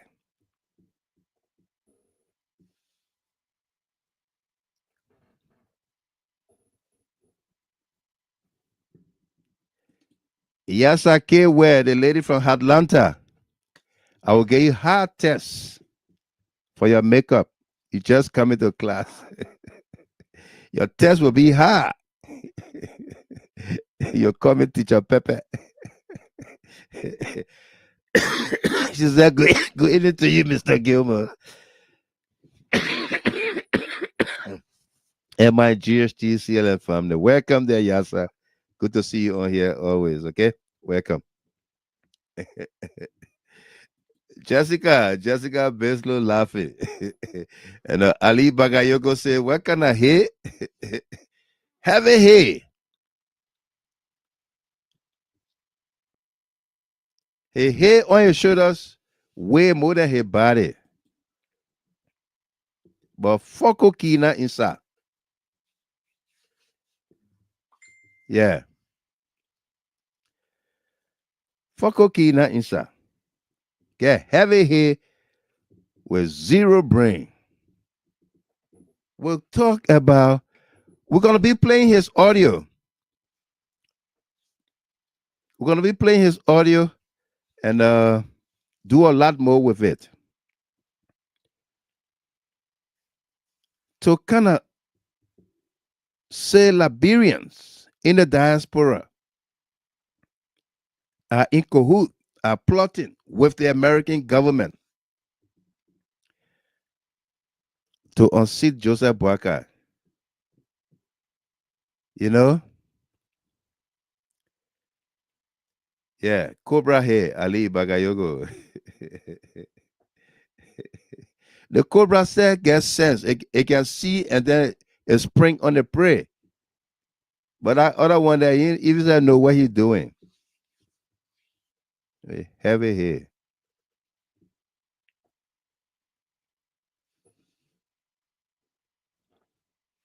Yeah, Joda. He said, it's funny. When they ask you if you are still here, where they wanted you to be in Boakai Waller? I don't know, my sister. Yeah. You know, what kind of people there? Eh? They expected us to have packed our things and be gone because the millions we're getting from CDC is not coming anymore, according to them. So, how are we sustaining? How are we still on here? Why are we still talking?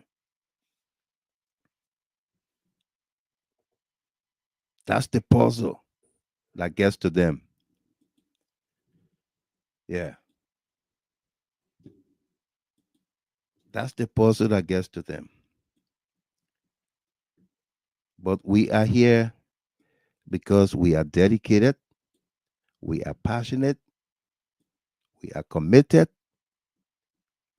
we love our people, we love our country, and we can do this any other time. Okay? We can do it any other time, come what may. It's something that we were made for this. We're born for this time, especially.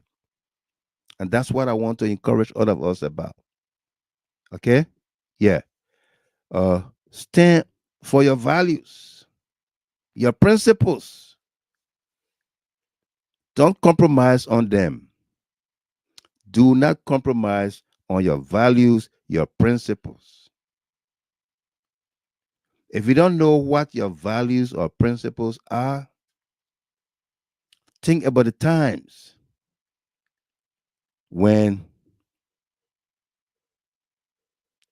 you put up a smile, you are happy about something, either an interaction with somebody, and they did something, you smile, you laugh about, you are happy for, you said thank you, because you would never smile about something that is not of you.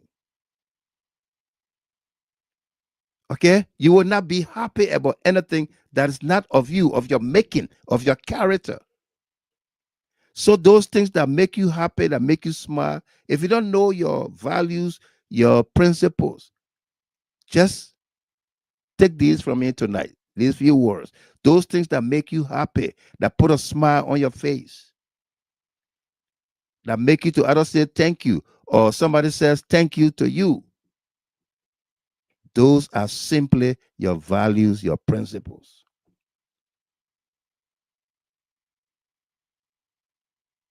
Don't compromise on them. Do not compromise on your principles, on your values. Okay? I'll say these few words to my Grand Judah people and my friends from the Samuel Kanyado family. I want to express in this public manner my sympathies to you on the passing of the former First Lady, Madame Nancy Bondo. Your mom, your auntie, your cousin, your grandma, your sister, your niece, your family. Okay?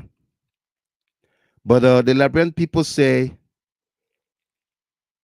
if you cook yourself in a tomato cup, they will dish you out with broomstick. Okay? The passing of the former First Lady is nothing to celebrate about or over. You had an honest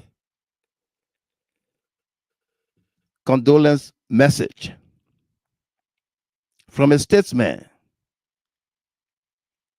President George Weah, and you decided to play politics out of your mom's passing.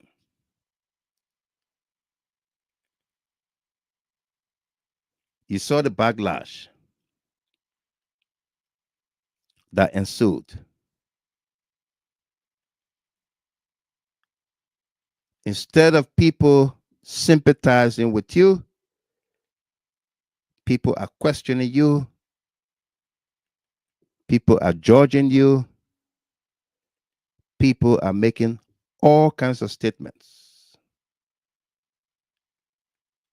To the extent that people are even bringing into play, into question, why you decided to do it in the first place. And so our two questions we posed to the family and to Grandians, we did it painstakingly. Painstakingly. We did it painstakingly. Okay? The first question we asked on May 25th was, we said, a quick question. What did the Samuel Kenyon Doe Senior family, the Grand Jury Association in the Americas Incorporated, and some Grandians do to preserve Samuel K. Doe legacy, besides James Yebote, the former president of GGAA family statue of SKD in Zwedru? What did SKD family do to preserve his legacy? The GGAA and some Grandians, what did they do to preserve Samuel Doe legacy? What did they do? I tell you, zilch, nada, zero, fokoki. Okay? Fokoki. To before September 9, 2013, before September 9, 2013, for Grandians to speak about Samuel Kenyon Doe in the open was a taboo, was a no-go zone. Nobody. I'm saying it because we have the record. We have the record. September 9, 2013, it was Mr. Kwame Opa Weeks, my uncle, and myself, while Michael Gilman. At the time, Facebook did not have video, but you could attach pictures. There were no live broadcasts. We issued a proclamation days before September 9, 2013. We issued a proclamation to celebrate the life legacy of Samuel Kenyon Doe and the 52 men and women that died with him in the free port of Monrovia.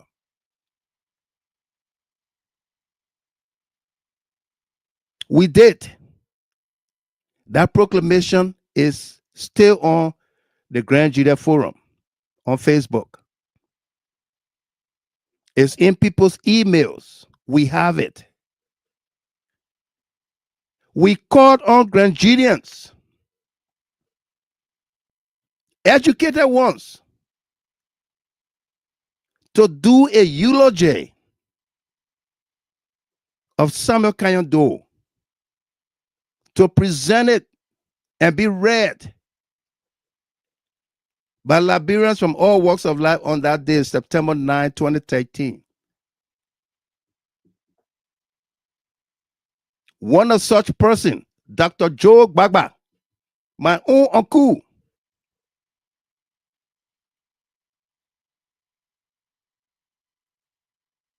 You know what did he say to me? He said, "Yo, that me ate Samuel Doe money before I can go read book about him." Joe Gbagba. He said, "Yo, that me ate Samuel Doe money before I go read book about him." So I said, "But you were the administrative assistant to the first finance minister in the PRC government.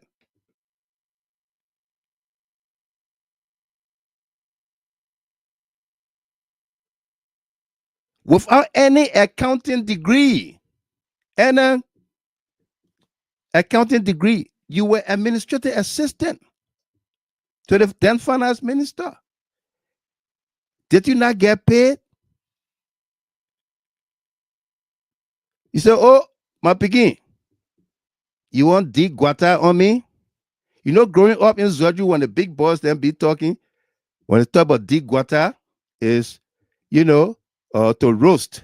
You know, that's how we call it today, right? Ali Bagayogo. Jesus is coming soon, beware prince. Yeah. He said, "Oh, you want dig guata on me?" I said, "No, uncle, I'm not digging guata on you." Anyway, forget it. Long story short, today, may his soul rest in peace. I still get a paper on my wall here. Ba Mason Bala. BMG. Ba Bala. Ba Bala have just self-deported to Liberia. And he came across my email, the proclamation to honor the life legacy of Samuel Doe and those men and women that died with him in the port. And Ba Bala, the moment he came across that proclamation, that email, he responded to me and said, "Gilman, I didn't know you were of this person." He said, "But thank you. This was long overdue. Grenadians have refused to celebrate Samuel Doe. But I'm going to send my contribution. And you will have it. I will send it before the 9th. I said, "Okay, Papi. I'm saying this to you. I got the chill bumps growing on me right now." Within a day or two, Barbara sent me about 10-page document, the life legacy of Samuel Doe. On that day, Kwame Weeks and myself monitoring the page, people were saying that somebody's going to post the video of the brutal killing of Samuel Doe, and it will not be well. I said, nobody will do that. We were all eyes and ears watching. We had a program set up. What time friends would pay tribute, what time anybody who worked with Doe would pay tribute, what time the family would come on to pay tribute. We had the late Nancy Doe now. She was in London at the time. She and her children, Samuel K. Doe Jr., Mommy Doe, and all of them, the Doe family, they were all watching. And I mean, they were happy that somebody had come out to speak about Samuel Doe. We were the first. We spoke about Samuel Doe in the open. No crown person could do it. We have the record. The GGAA president at the time, Tillman Collins, a man that I campaigned for twice to be president of GGAA, he refused to come out that day and make a comment on behalf of GGAA. That's why we question, what did GGAA do to preserve Samuel Doe's legacy? Tillman Collins said, who is Michael Gilmore and Kwame Weeks for me to go right? And that's why he told Silu Doe. In fact, this GGAA, under Tillman Collins, classifies Silu Doe as an outlier member in the Doe family. Outlier, outlier member in the Doe family. That's what the GGAA under Tillman Collins said about Silu Doe. So what did they do? What did they do? Okay? What did they do to preserve Samuel K. Doe's legacy?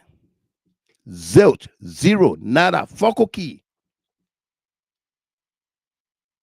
Silu Doe and Kwame Weeks started the SKD Foundation. Right after that program we had on Facebook, 2 years later, they began to organize the SKD Foundation. They had a big program, the launch of the foundation in New Jersey. Well attended, well orchestrated. It was a black tie event.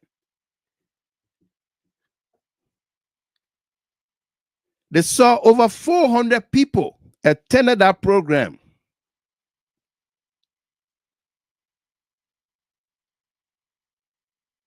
Okay? Over 400 people attended that program. And that was the end of it.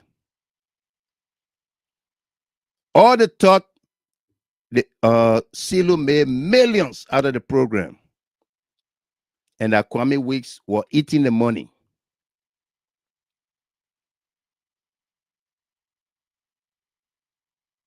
The family went after Silu for the money.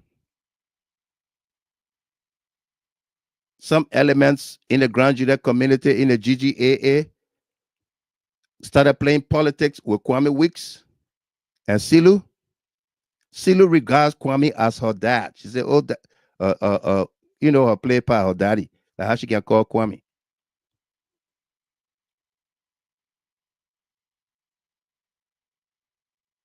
And I believe Silu turned that money over. And that was the end. The Samuel K. Doe Foundation that was supposed to be something that we all would have been celebrating today, year in, year out, became a flop.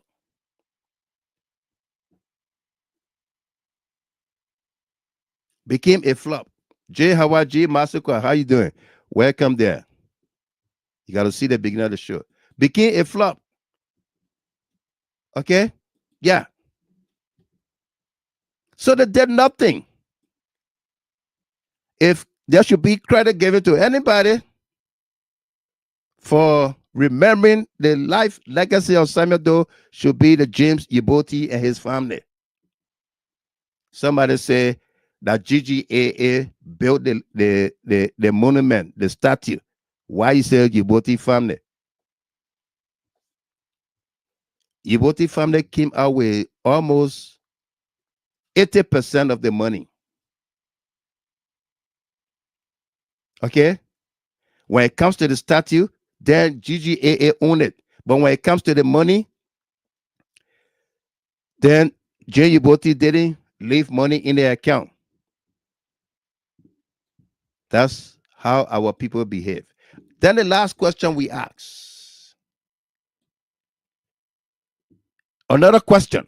If you believe or thought Grangidians voted for George Mane Weah because he's SKD football son, why didn't they vote for SKD Jr. as Grangidia County Senator?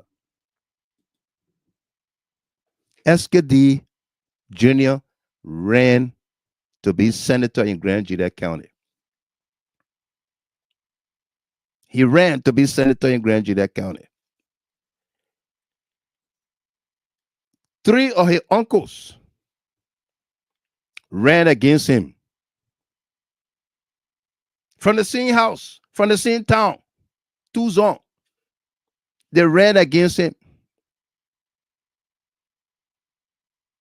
That's how come Marshall Dennis is senator. But even at that, if you maintained that Grangidians voted for George Weah, or let's say, let me say Crown people. If you maintain that Crown people voted for George Weah because he was SKD football son, why the Crown people could not vote for SKD or Junior to be senator? Why?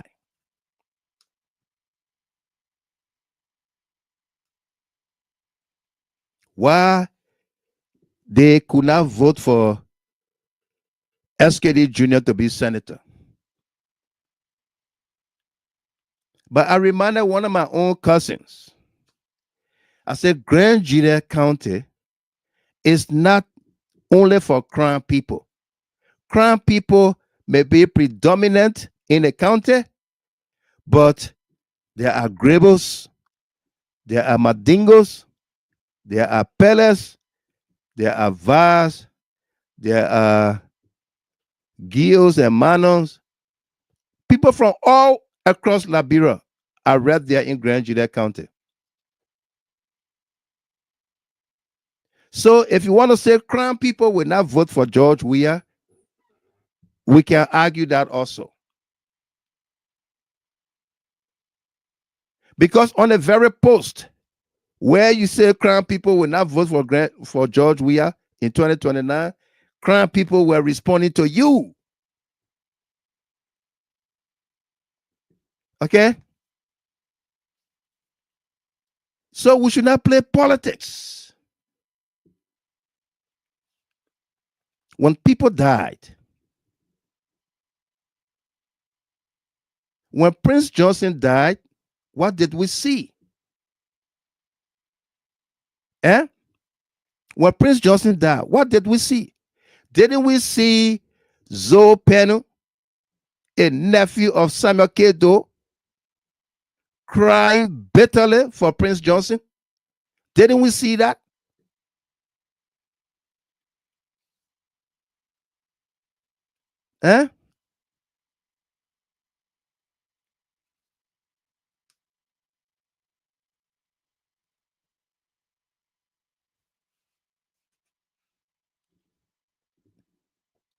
Didn't SKD Jr. endorse Joseph Boakai twice? Supported by his family? Didn't we see that? Was it George Weah that fired him from NPA? No. He was maintained at the Port Authority. It was Boakai that removed him.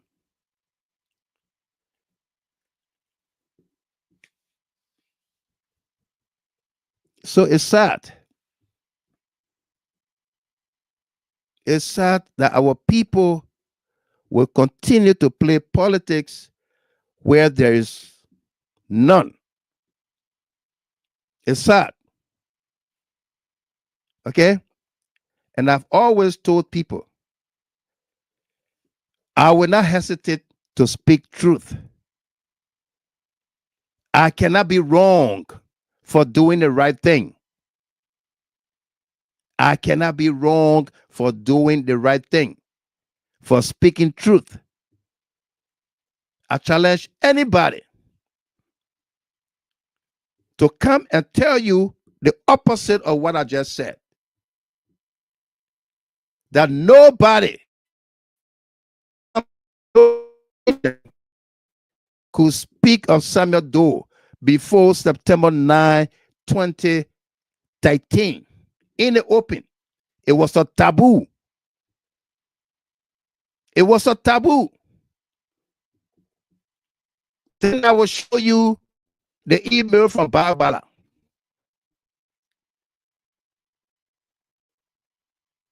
I just called one of my oldest uncle, Dr. Joe Bagba, who refused to do the eulogy. Okay?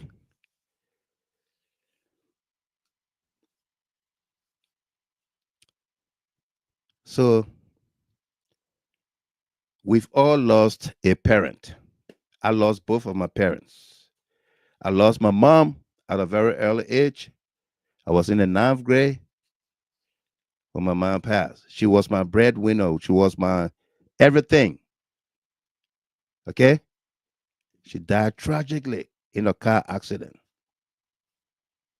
So I know what it is to lose a parent or a parent losing a child.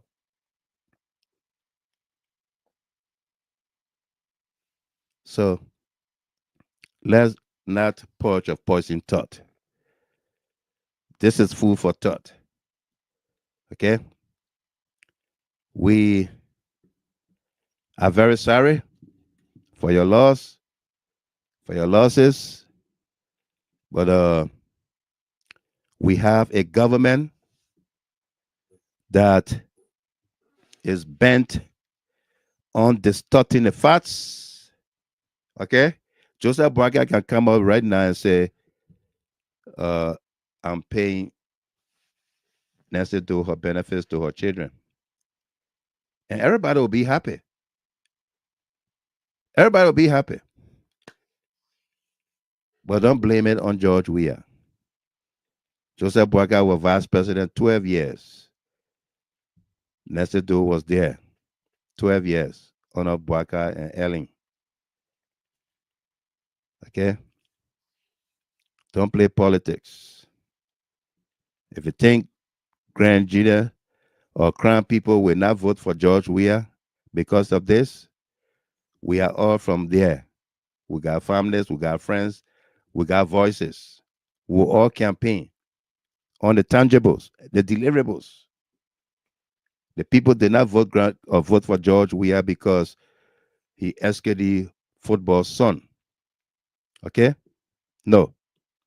They voted for him because they felt he would have delivered them, delivered for the county, for the people, for the country, but not for any trouble lines.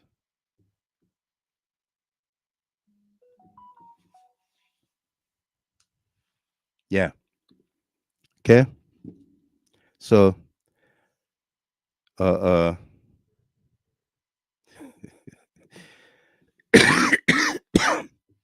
let's continue to keep hope alive. Pray for one another. Pray for our country. And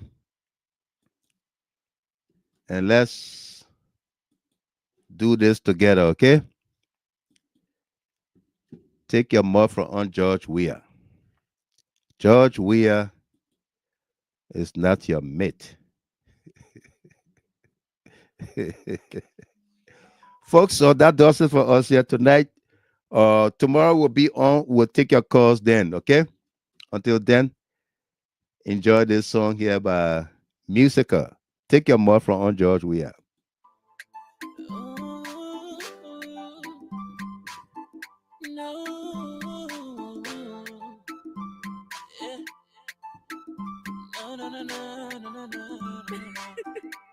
Yes. In my country, the thing that I know that I can talk. In Liberia, the thing that I see that I can talk. Some of them say Joe Weah will not become president. Some of them say Joe Weah will not be president. All the men are baga. Envious people then all around. Someone they say you must step down. They were talking like that. I got a country out. Don't put in there for few minutes. Striker Lawrence, welcome to you there, my man. How you doing? Thank you much, Mr. Gilman, and have a blessed night. Absolutely. Sophie Blamo, good night, Mr. Gilman. You welcome there from Ohio. Lena Addison Outlet, tell them, take a more from my Black Diamond president.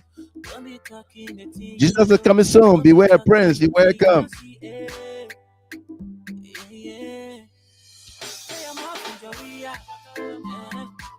Av Ross says logical. Absolutely. Thank you, my man. Always.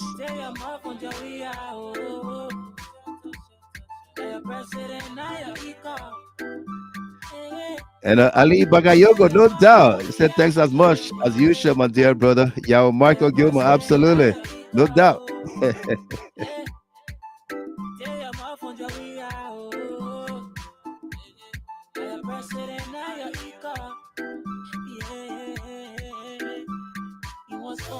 Not to lose, and you can stop it. The mental talent, the mental gift, it's dedicated. I love my president, Martin Warrior. Kina Kopo, you wake up. Eddie, Mayata song, Balema. I love my president.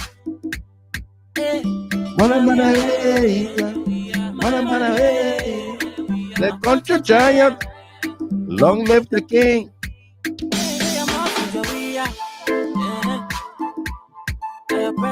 Now you're equal.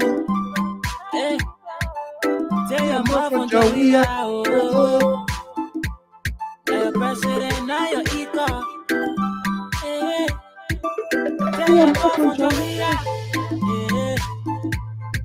President, now you're equal.